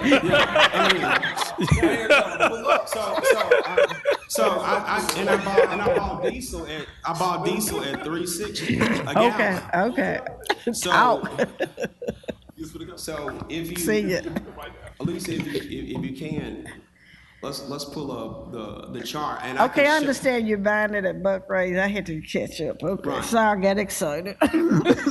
No, I mean, so we have, I'll say this, we have been able to buy at bulk rate, and we have bought a competitively and been able to save quite a bit to the extent that we've saved a lot on behalf of the city for years. I'll go back to the year of 2015. I locked in, and at that time, I made the biggest mistake, and I started paying more than I paid at the pump. But you locked in too high. And I locked in, and when I locked in, think about this, we locked in and I paid more at the pump, and people at the pump paid taxes, and I didn't pay taxes. Oh my goodness.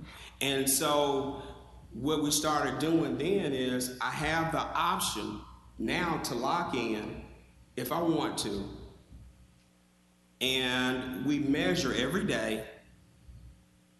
And I decide, and I can decide to lock in a certain amount if I choose to, but I've never locked in. And the reason I don't lock in now, because I get penalized.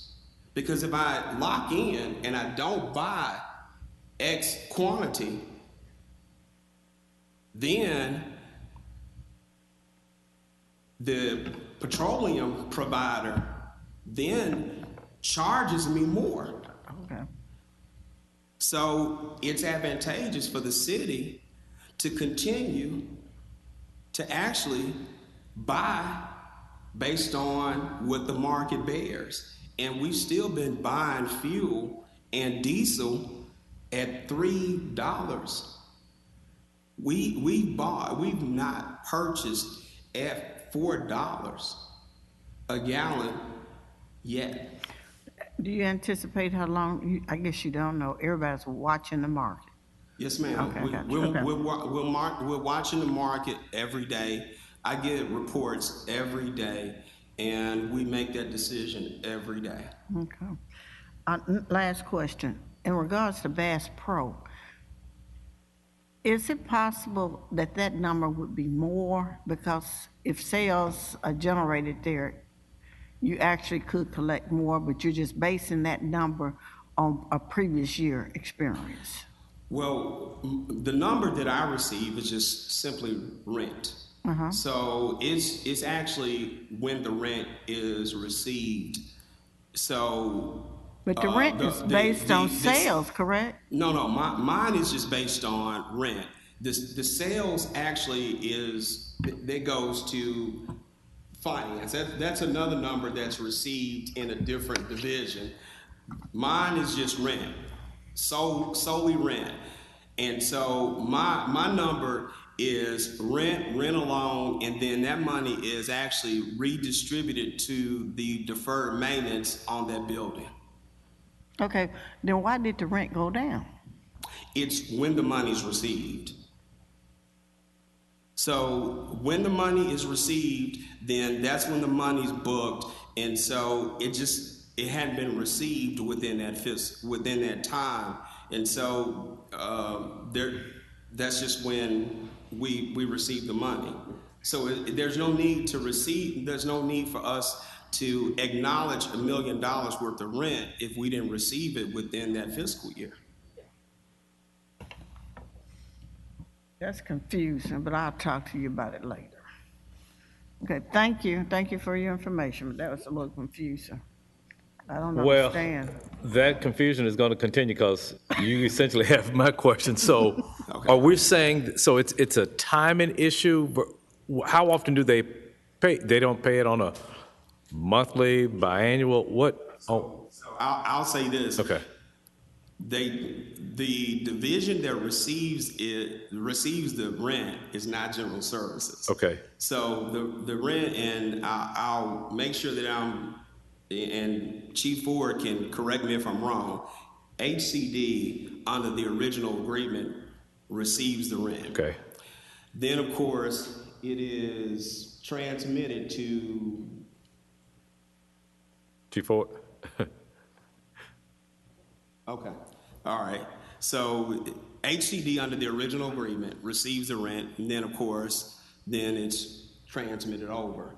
And so if they pay it on a monthly basis, then of course that's when it comes over. But I'll say this with respect to general services, it doesn't manifest all within an annual, within a fiscal year. Now, I'm not gonna say it's always late. I'm just saying that their year doesn't always coincide with our year. Correct. Well, so I'm not gonna say that they're late. I can't say. So if their year starts January, doesn't always mean that our year and their year. Correct. Well, but HCD is a division of the city of Memphis, so their fiscal year is the same as ours. So I can understand. So I don't know.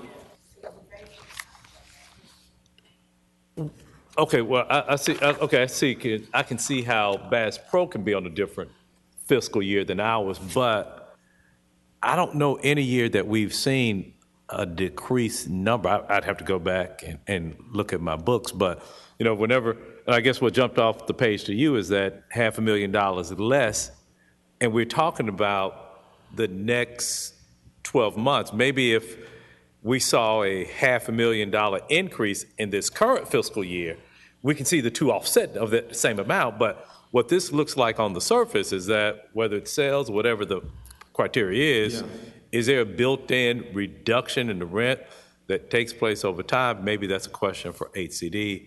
I don't know.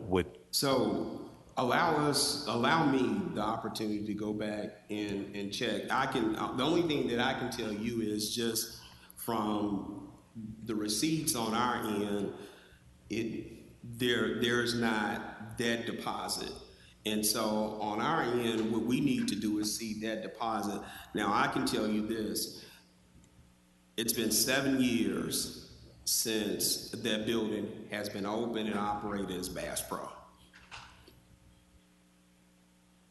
To your point, Chair, and to others, 7 years, we built it, deferred maintenance is happening.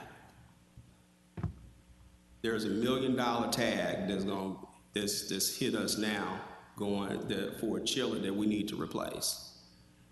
Right. And so along those lines, though, how are we going to take care of that deferred maintenance and additional deferred maintenance if the amount that we're getting for rent is going down? So I think that there needs to be some type of reconciliation if we're going to continue to do that.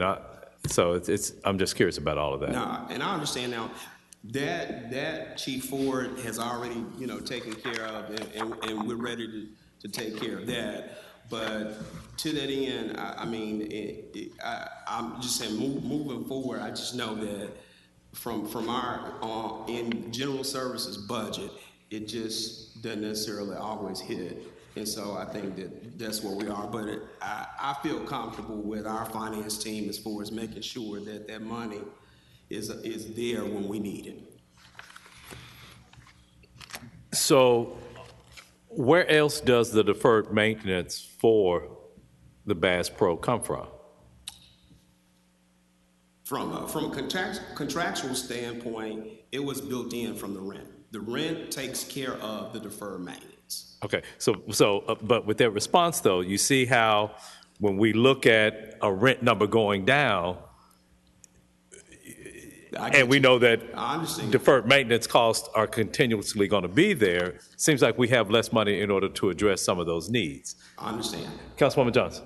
Is it possible that it's going down because we're using the money for maintenance? So it's like you really, I mean, I don't see where that particular item for maintenance for Bass Pro is listed on any of these documents. Well, So but maybe they Councilwoman Johnson, offset each other. this is just revenue though. Even Yeah, if, but we still didn't see an expense in place for renovation to Bass Pro, so maybe it kind of offset itself. So it'd be on a different section, not revenue though. Let me But take it this didn't- back it as didn't a show up. question, and I'll get back. Okay. I think it's just a matter of, honestly, just a matter of when it was booked. And it may be that it's just maybe booked into the next year. And so just give me that opportunity. And it's not a matter of whether we receive it or not. It's just a matter of when it was booked. Okay. And so I'll make sure that I confirm that. Well, but what's also important is the amount too, because what this is Correct. saying is going to be $500,000, regardless of when Correct. the timing of it. This is saying that it's going to be $500,000 less. Correct. And so if we have a chiller that's out there now that's $1 million, we have $500,000 less in order to address that need. Where does the makeup come from? Is it out of your budget in here? Got it. So Understood. that's the question there. Councilwoman Johnson, did you have any other questions? That was the bulk of my questions. I think there may have been. Oh, going back, and you had all the questions that I had too, Councilwoman Johnson. Fuel. Yes, sir. So we seem to have a lower price than what we get at the pumps, but where's that price compared to last year? So if we were paying $2 last year, but we're paying $3, that's a 50% increase. Correct. And I'm just concerned that we are not budgeting enough. I know that, I think a number is 226,000 for yours. That's just your division, but with the price of fuel increasing the way that it is, So are we allocating enough? So let's see. Right now, we sent out numbers to each division, and you can't see it on the screen, and I'll have to show it to you. There we go. Yep. Let's Right. see. Okay. Yeah. There you go. So right now, what you saw is monthly average cost of fuel. And so, go down. There you go. So you have, if you can open it up a little bit more, Lisa. Push. I mean, like, expand it. There you go.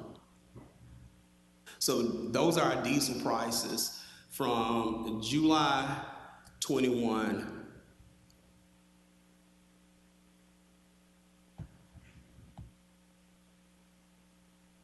And then close of April of 22.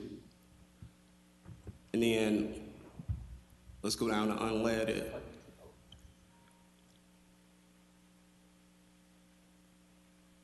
Ms. Adams to Ms. Johnson, and my point, that's almost a 100% increase Yep. in diesel. It's almost a 50% increase in unleaded. And so let's go back to first page. Let's see. No, second page. Now, let's go back, open it up. And so this is what I receive on a monthly basis. Open that up. You expand the fields. So on a monthly basis, what I receive is I receive and I track consumption. I track our budget and I track consumption as well. And what I can, so on a monthly basis, at the end of each month, we bill out to each division. And so with each division, I track shop charges, and I track fuel consumption, and I track fuel charges. And so what I also do is I track how we're doing as we move forward. Because the one thing that we have done as well is we've added to our fleet. And I can send this spreadsheet out to you guys so that you can see it, so that you can also track.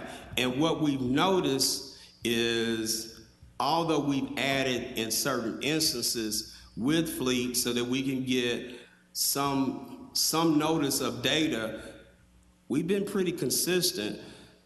So as we move forward, when we try to budget, we've not been too far off as when we budget. So when we get our budget, we're able to manage to our numbers. So if we're hurting, none of the divisions have come back and said, look, we're not able to do.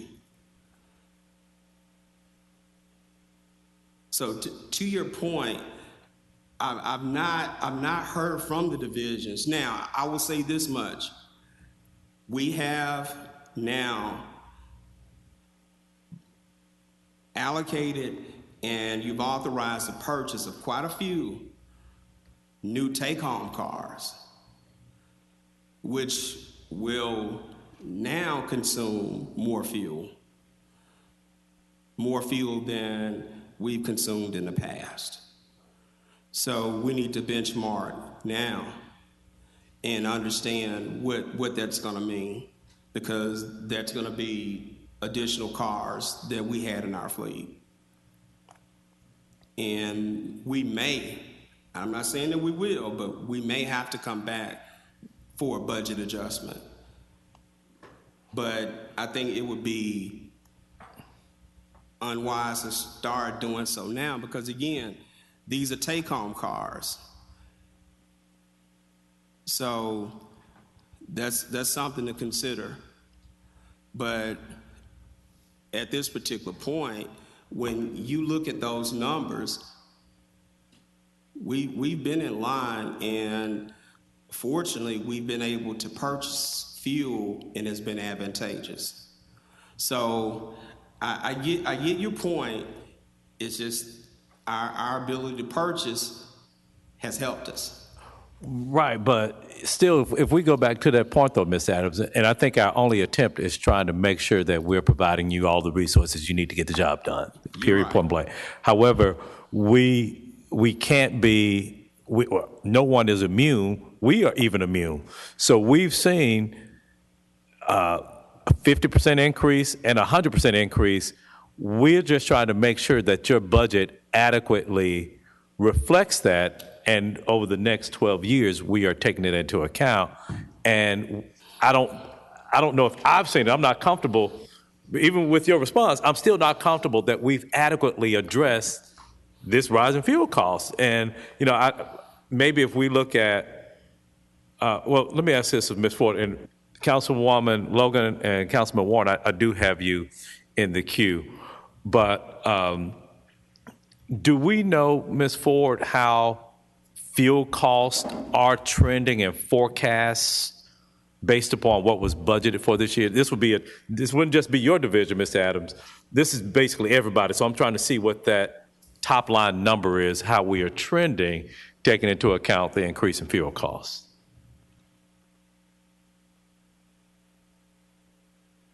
And Ms. Adams, we're just trying to address this on the front end, doing budget, being realistic of what's taking place in the world. Good afternoon, Council. Again, Shirley Ford, thank you. So, as Director Adams said, each year he gives us this projection of what we think fuel and shop charges are going to be by division. And as you've seen divisions through this process, some of them have increased fuel and shop, some of them have decreased, and it's based on usage, not necessarily the budget. So we try to budget to our actuals. But in answer to your question, for the year FY22, we currently have $13.2 million in our funding budget for city shop charges. At the end of April, excuse me, our spending was 11.4. So we were at 86% of budget, or just a little bit over, but what you would expect the budget to be by the end of April. Okay, so that's for shop charges. For fuel, we are at 103% of budget as of April. That's my point. Exactly. Yes, sir, we are. So as these motions go through for each one of the divisions, what they are doing within each division is budgeting within their M&S. So in other words, we're looking at where they have availability in other M&S lines to cover that increased expenditure. But we agree with you, we do not expect it to go down.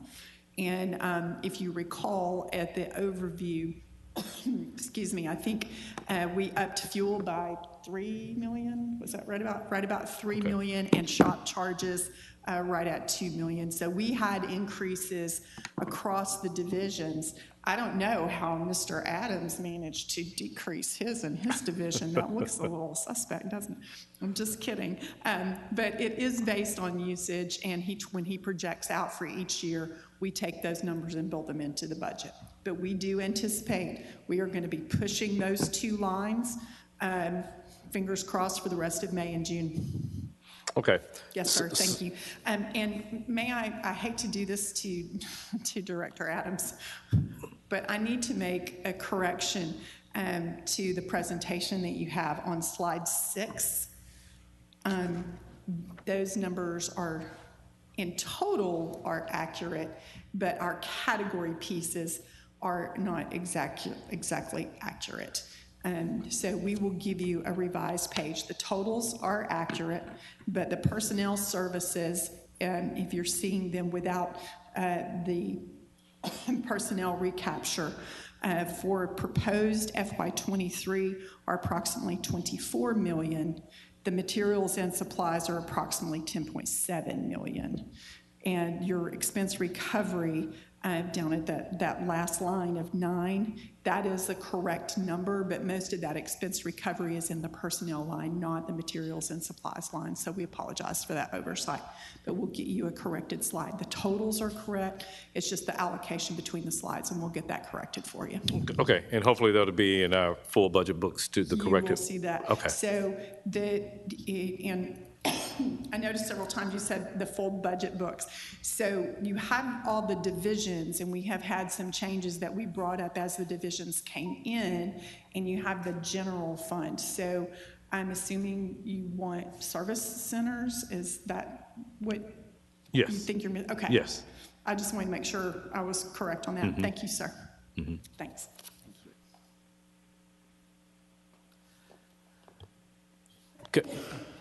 Councilman Warren. Thank you, Mr. Chair. You know, I'm just looking at the global situation and looking at the global gas prices that we have now, and I'm hoping that as we move forward, we assume that we're going to have a doubling of our utilities unless we've got pre-advanced purchase numbers that you guys know of that I don't. But I think that we're going to need to we need some contingency to pay for our fuel, because we may not have enough money in the budget for it if we don't have at least double the amount. And I just wanted to get a response from administration about whether I'm just, a worrywart or whether that's something that we need to consider. Thank you, Mr. Chair. All right, so here is the reality. Fuel prices are going to increase. We are going to negotiate to the best of our ability. We have been blessed beyond measure to negotiate favorably on behalf of the city. We sell fuel to the county. We negotiate and we're able to sell fuel to LGNW and we recoup. So we have other entities that benefit and piggyback on that, and we actually recoup and we make a little revenue on behalf of them of that. But the reality is we don't make enough money that it helps us. We buy a lot. We build a lot. We don't put enough money into maintaining. We don't fuel enough.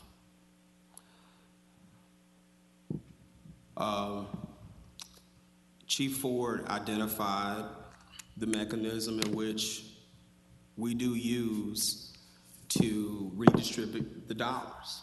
We look in our M&S lines. Where we do underperform, we budget and we manage to the number. That's what we do. So that's where we have to look. Do I acknowledge that? Yes, I do. Is that prudent? I would agree with her. Where I am not the best manager of my money in certain lines, I should reallocate those dollars and put those in my shop charges, in my fuel line. Where I have a good year and I don't have to spend buying paper, I can reallocate to vehicle repair. And so that is the best use of the taxpayer dollar. And so that's exactly what she was saying. And I think sometimes that's what we do at home. Should we put a couple of dollars away to make sure that the vehicles are taken care of? Yes, we should. Should we put a couple of dollars away just to make sure that we can take care of increased fuel costs? Yes. But do we always spend all the money that we have? No, we don't. So I think that's what Chief Ford was saying. We don't always spend all our money. So I think personal accountability and responsibility, that's what she was saying. And I think that's one of the things that, you know, I might get in trouble with some of my colleagues, but that's the truth. I'll say that, but I might get in trouble with Chief Ford too. I agree with Stay you out all. of trouble. I agree with you all too. We should have some money additional to take care of the things that we purchase, so that the items that we buy should look nice, so that they should be maintained. So I agree with you. I've been saying it. I told you so. Councilwoman Logan. Thank you, Chair, and thank you, Director. You know, this conversation has really been enlightening and alarming. I'm hopeful based on what I've just heard, but I was wondering if, you know, in light of all of the increases in pricing across the board and during this time in our country, if all of the departments are going through doing an assessment or an audit on spending, and was all of that factored into the budget process. And I know you all probably started the budget process long before we actually started seeing the spikes potentially. And so maybe, you know, were things put in place, such as with all of the take-home cars, were there measures put in place to ensure that the cars are going to, be in places closest to, where they're needed or things like that, where measures put in place for that, because, through these conversations, it's really incumbent upon us to know or discuss these things, because we are approving this budget knowing that there are going to be increases that maybe there was not that factored in. So if this needs to be answered by Chief McGowan or Chief Ford across the board, where are we in terms of this budget and those things being factored in? I yield back, Chair. Thank you, Councilwoman Logan. Think that Chief Ford has approached. So thank you. That's a good question. It's a hard thing to do, again, when we start developing a budget in December, to know what's going to happen in April and in May and June. But we do try very hard to try to factor in those types of things, and I can certainly appreciate, Councilwoman Logan, your question. Again, just to kind of give it some context, in FY21, our city shop fuel actuals were $5.2 million. We budgeted $6 million in FY22, and as I said just a few minutes ago, we're there. City shop charges, excuse me, and the FY21 actuals were about 14.7. We adopted 13.3, and we still have a little room there. So in response to that question, Councilwoman Logan, it's a very good question. We take every single line item and try to determine, based on where we are in our final proposed budget that comes to council from the mayor, is usually based on March actuals, because that's the latest that we can push it to try to forecast out. So we are forecasting for FY22 that we are going to come about right in on budget, but I promise you'll be coming in hot. And a lot of that will depend on what happens in June as well. If we continue to rise, and if I don't think we're going to be able to come in under budget, I'll be back in June asking for same night minutes for an amendment to the budget to make sure that we do, because as you know, we must come in on budget or close thereof. So we do take that into consideration with each line item, with each division. And then we rely on other divisions to kind of give us input. We rely on HR to give us salary numbers. We rely on them to give us insurance numbers. We rely on them to give us long-term disability numbers. We rely on legal to give us risk assessment numbers and lawsuit numbers and estimated claim numbers for those things. And we build those in. And again, Director Adams' team gives us fuel charges, shop charges, repair charges, those types of things that we try to build into our budget. And obviously, we've been very fortunate this year that we have made very few amendments to our budget, and they have all been in terms of accepting grants, or there was one, the big CAD expense that came up in Q1. So we've held very close to our budget, and our divisions have done a wonderful job in doing that. And as we set out a budget for FY23, obviously we want it to be a budget that is sustainable and obtainable and reachable, but if it's not, we'll be back. We'll be back to ask for an amendment. Thank you, Chief. Councilwoman Johnson? Yeah.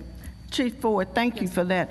I think what we're dealing with or thinking about is the fact this is a real item, the gas, for every individual in so many different ways. Yes, and ma'am. we want to make sure the public knows that adjustments may have to be made. Like you mentioned, every department may have to give up something to keep the cars on the street, to get the work done in this city. And we just want to make sure that we're talking about the issue and not act like it's a stranger in the room, down the road. So we appreciate you.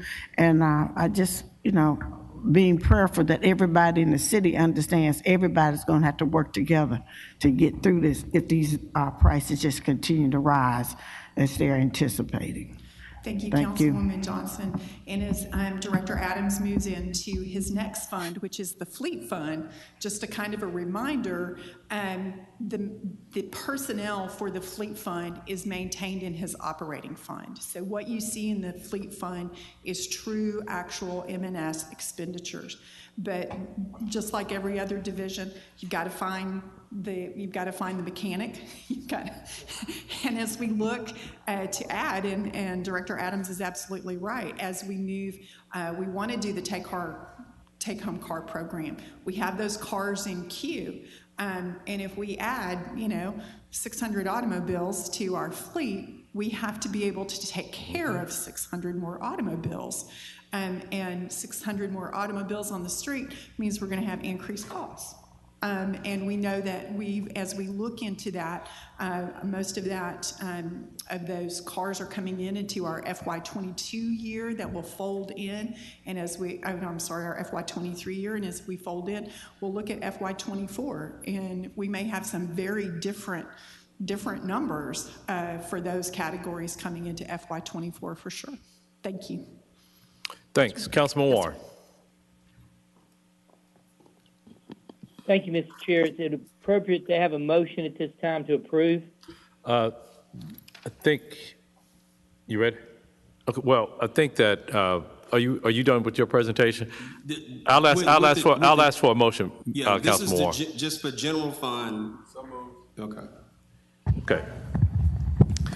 Motion has been made and seconded that we approve the general fund, the general services operating budget for 2023.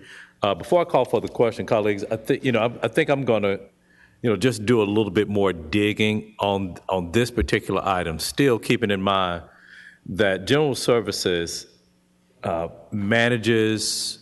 maintains all of the different properties that we have here as a city. And I think that if we talk about just the maintenance of it, all of our costs are going up, and what inflation numbers were in December when this was first being prepared, they've changed in the past. Well, they changed in the first 3 months of this year. They changed in the latter 2 to 3 months of this particular year. And to be honest with you, I don't know if this budget adequately reflects that. To deal with one cost item where you've seen a 100% increase and then another item where you've seen a 50% increase, I don't know that anybody can adequately, at the time that we started this process, budget for that. And I don't know if there have been sufficient adjustments to take care of this. We won't, I've often complained of that we've been presiding over a raggedy city, and this is the particular division that covers and maintains those type of things. So all those in favor of approving this item, please signify by saying aye. Aye. Any opposed? Aye. Okay, that item passes.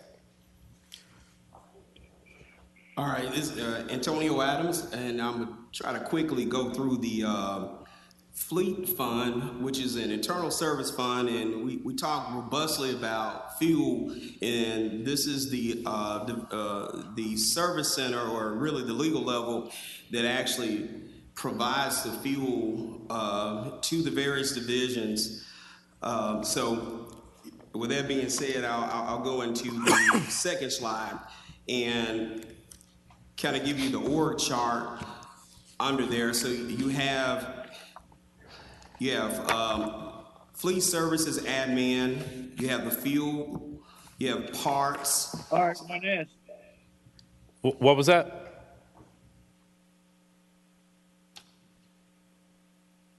I'm sorry. Okay, you can continue, Ms. Adams. Okay, so but do we have a copy of these presentations for fleet? You should have it. It should say fleet at the bottom.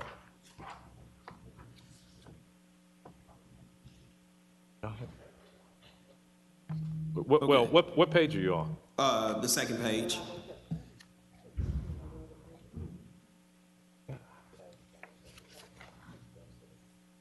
Yeah, I don't I don't think we have this one. You don't, Yeah.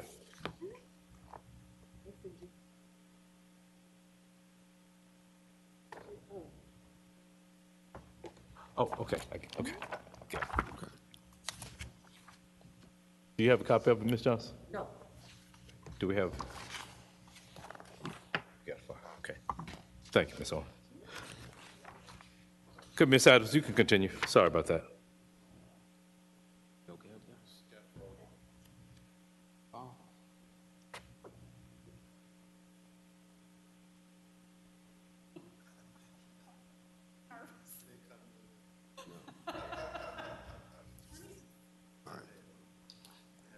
Okay. All right.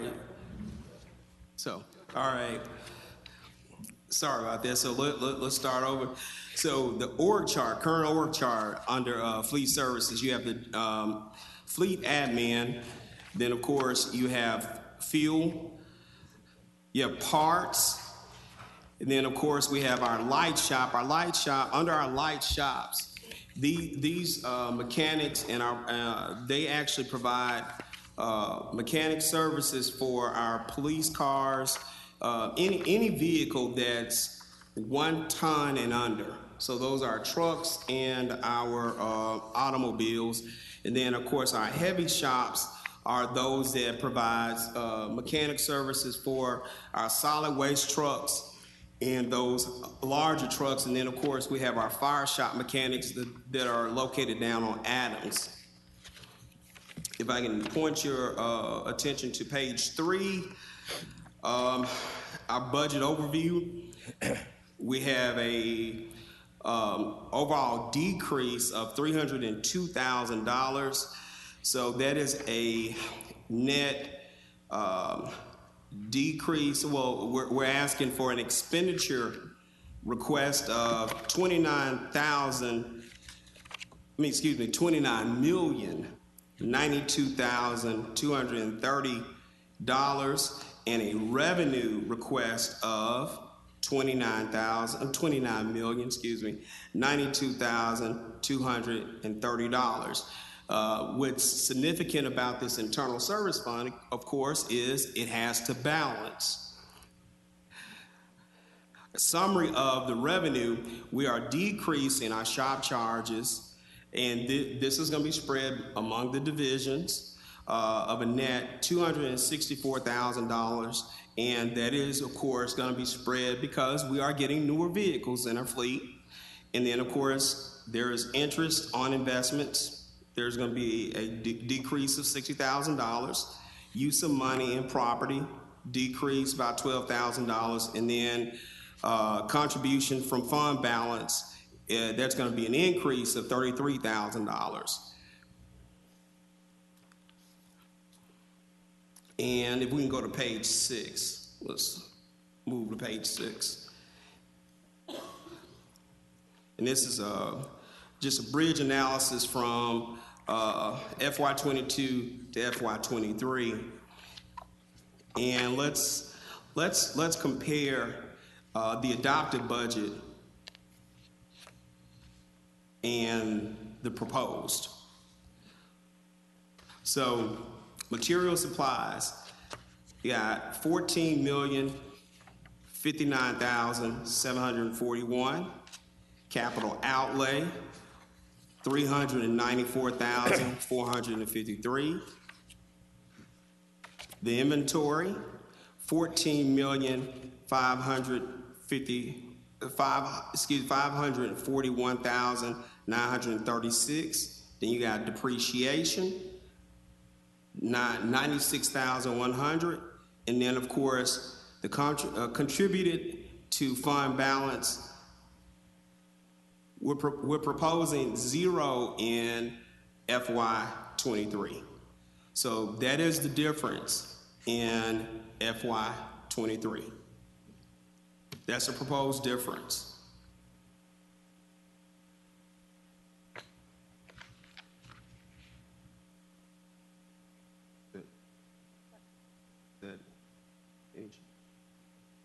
Okay.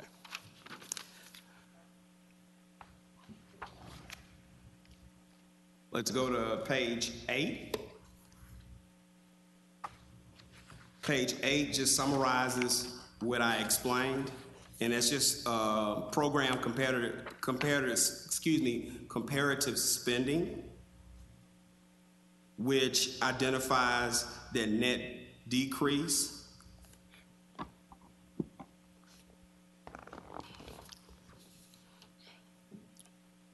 Page 9 does the same. That's kind of repetitive. And let's go to page 11, which talks about the revenues. So, the charge for services, of course, in FY22, and the adopted was $29,322,771. We proposed in FY23 $29,058,245.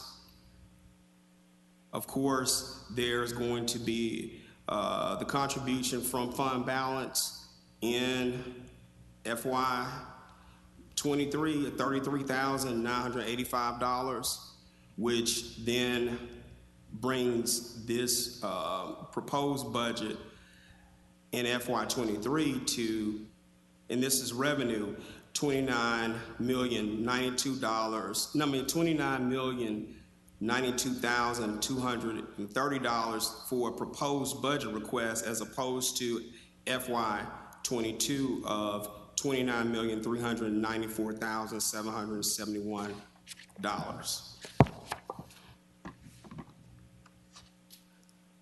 The breakdown and the changes in revenue on page 12. Again, shop charges, we're reducing $264,526. Again, this is just and this will be spread amongst all divisions. These are new vehicles. Interest on investments, as explained before.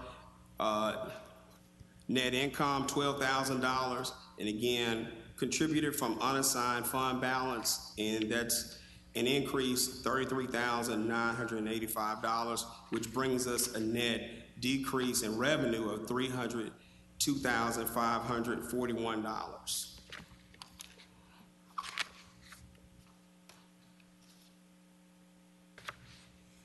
Let's go to page 15, which kind of talks about the authorized complement. As you all recall, some years ago, the employees of Fleet were moved to the general fund, and so those costs are absorbed in the general fund, not the Fleet fund, and we bill back as an expense recovery, and they're through a journal entry. So you'll see on page 17,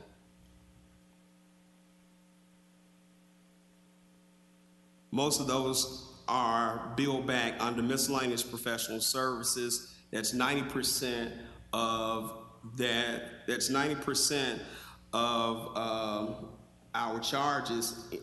You'll see most of that is our employee cost.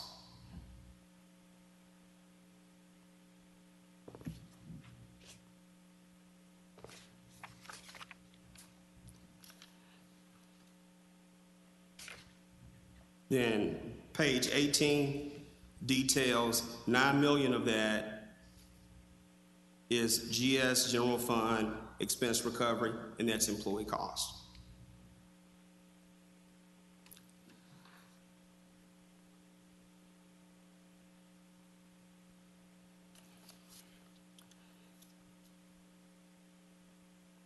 I call your attention to page 22 of our 5-year trend.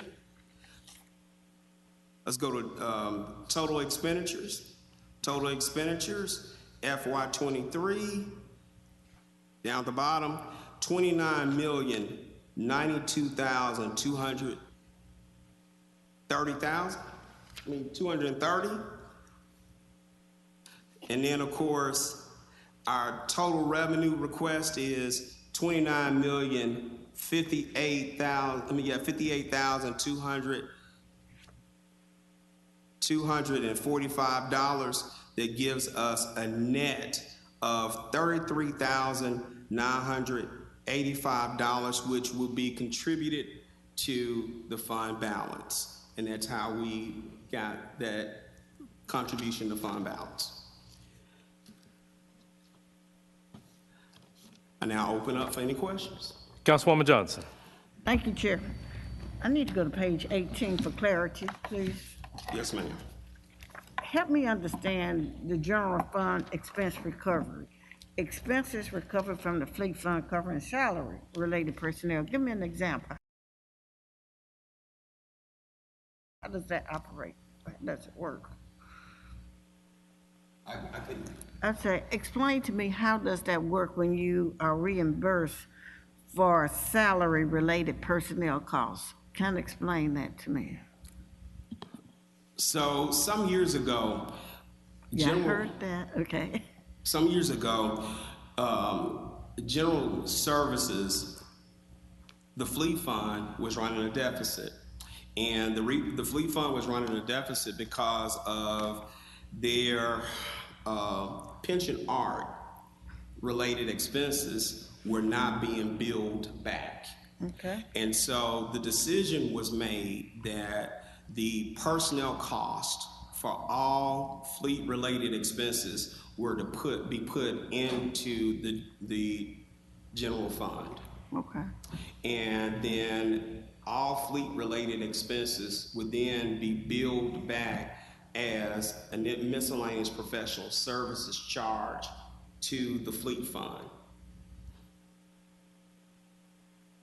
And that would make the fleet fund whole, and so the fleet fund would not run a deficit, because the state continued to audit the fleet fund, and the state acknowledged, and the city had to acknowledge that we were running a deficit each year.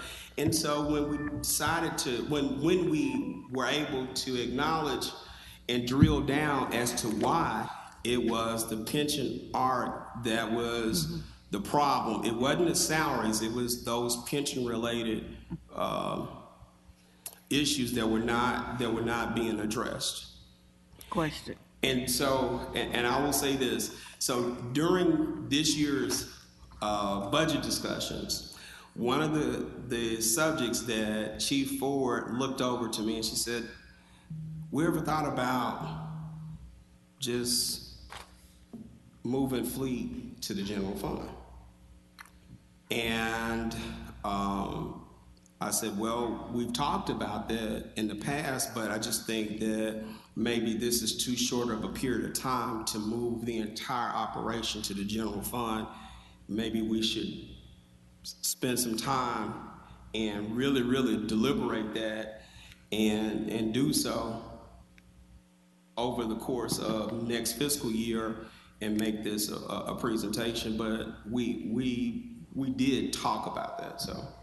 That was going to be my question, how the general fund will always be supportive of this until you make another change, from what I'm understanding.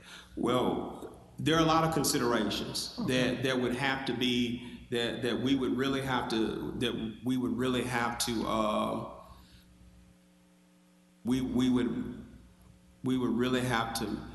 make if we're going to do that.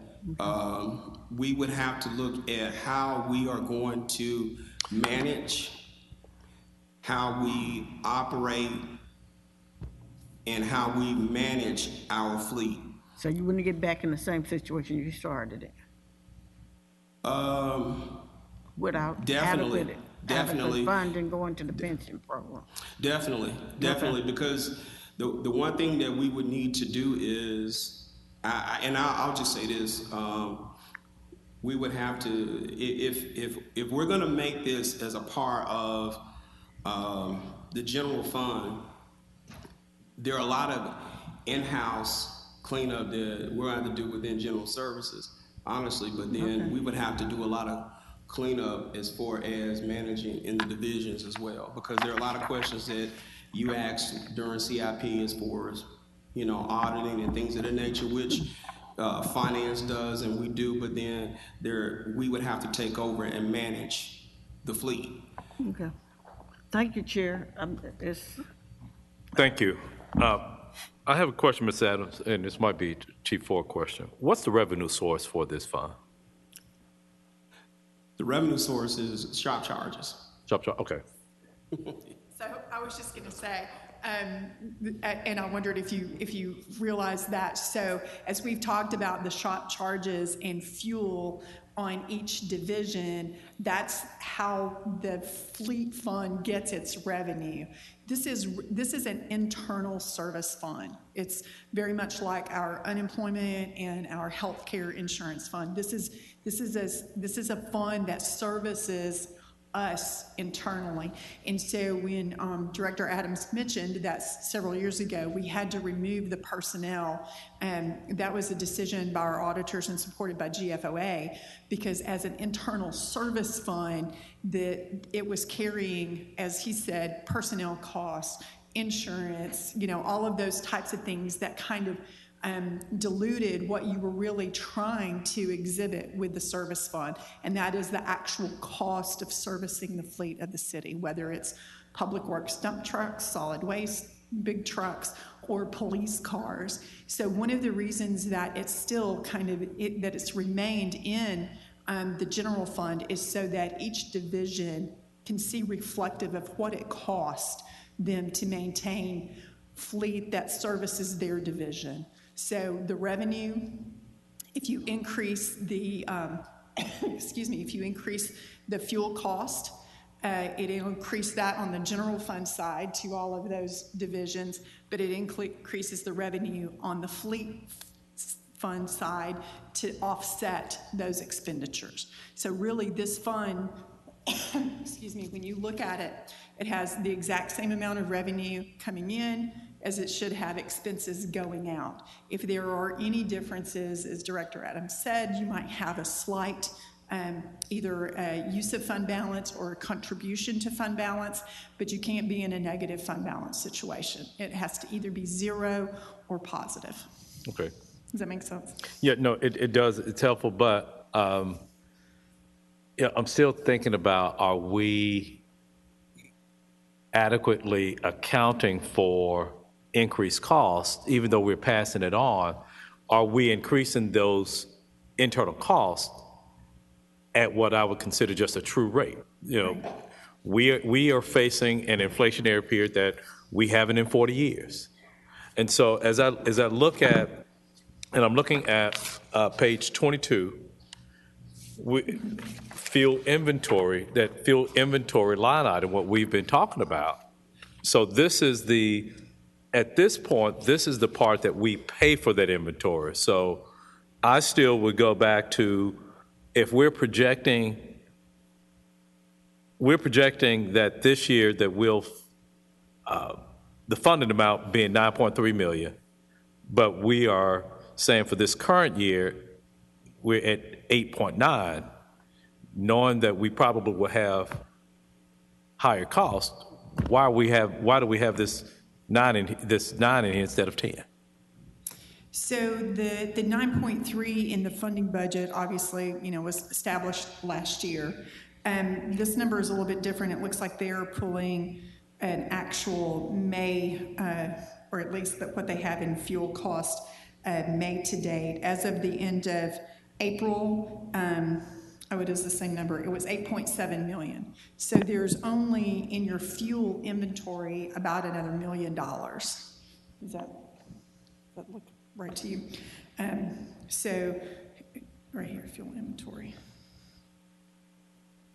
There's your adopted budget. There's your funding budget. Right.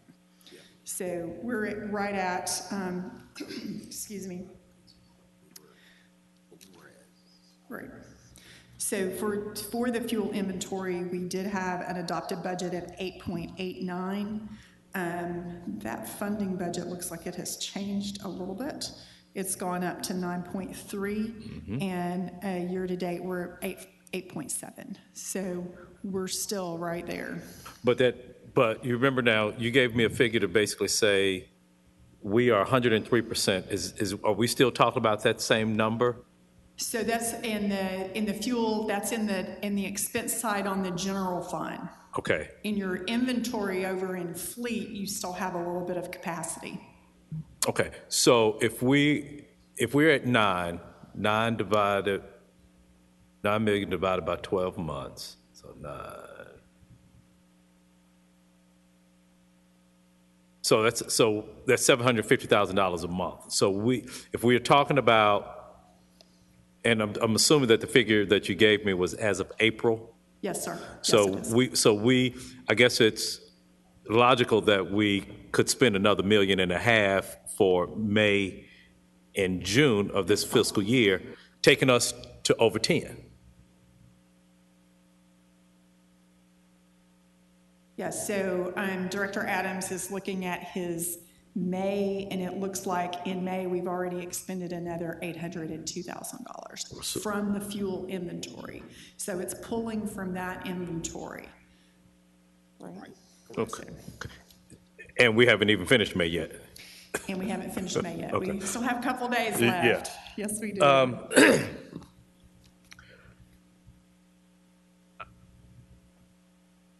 Chair Johnson, will you take the chair for me, please?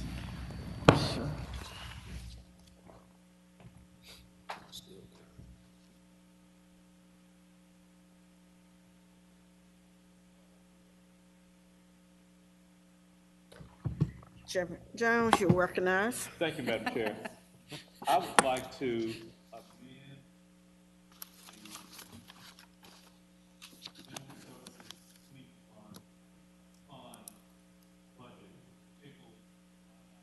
inventory.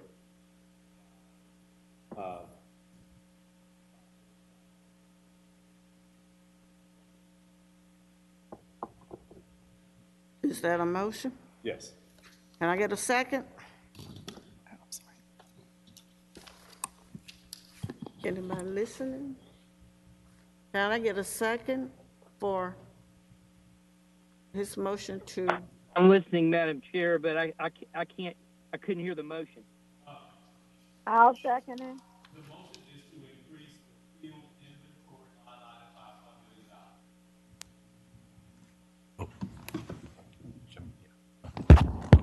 Yep, Mr. Warren, my motion is to amend the fuel inventory line item by $1 million. Okay. And you already have a second? Did you? No, not yet. Councilwoman Robinson seconded. Oh, okay. Robinson seconded. seconded, yes. All in favor of this, ready for any discussion? Hearing no discussion, all in favor for this motion to increase the line item by $1 million? Say aye. Aye. Aye. Is there anyone opposed to this motion? Hearing no opposition, that item passes. Thank you.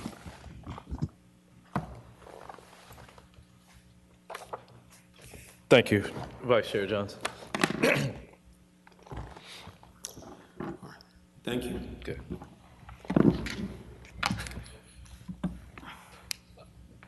Okay, so we have amended the operating budget for the fleet fund and with an increase of $1 million specifically for field inventory. Was there anything else you wanted to present, Ms. Adams? No, sir. Okay. Motion to approve the fleet inventory fund. Okay. Is there a Second. Second? Okay. Motion has been made so the first motion was just for that line item. Yeah, so you're going. So this is for the entire budget for With the amendment. fleet fund as amended. As amended, yes. I second. So motion has been made by Councilman Warren, seconded by Councilwoman Johnson, to approve the operating budget for General Services Fleet Fund. All those in favor, please indicate such by saying aye. Aye. Aye. Aye. Any Aye. opposed? Okay. There's no opposition for that. This item passes. Thank you, Mr. Hammond. All right, thank you all. Colleagues, before we adjourn, we will be, we have our regular council meeting tomorrow, and we'll have wrap up on Wednesday at 3:30.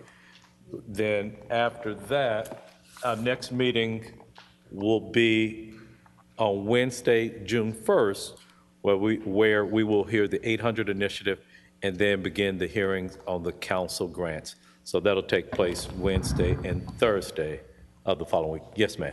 When you finish, I have a question. No, that's it.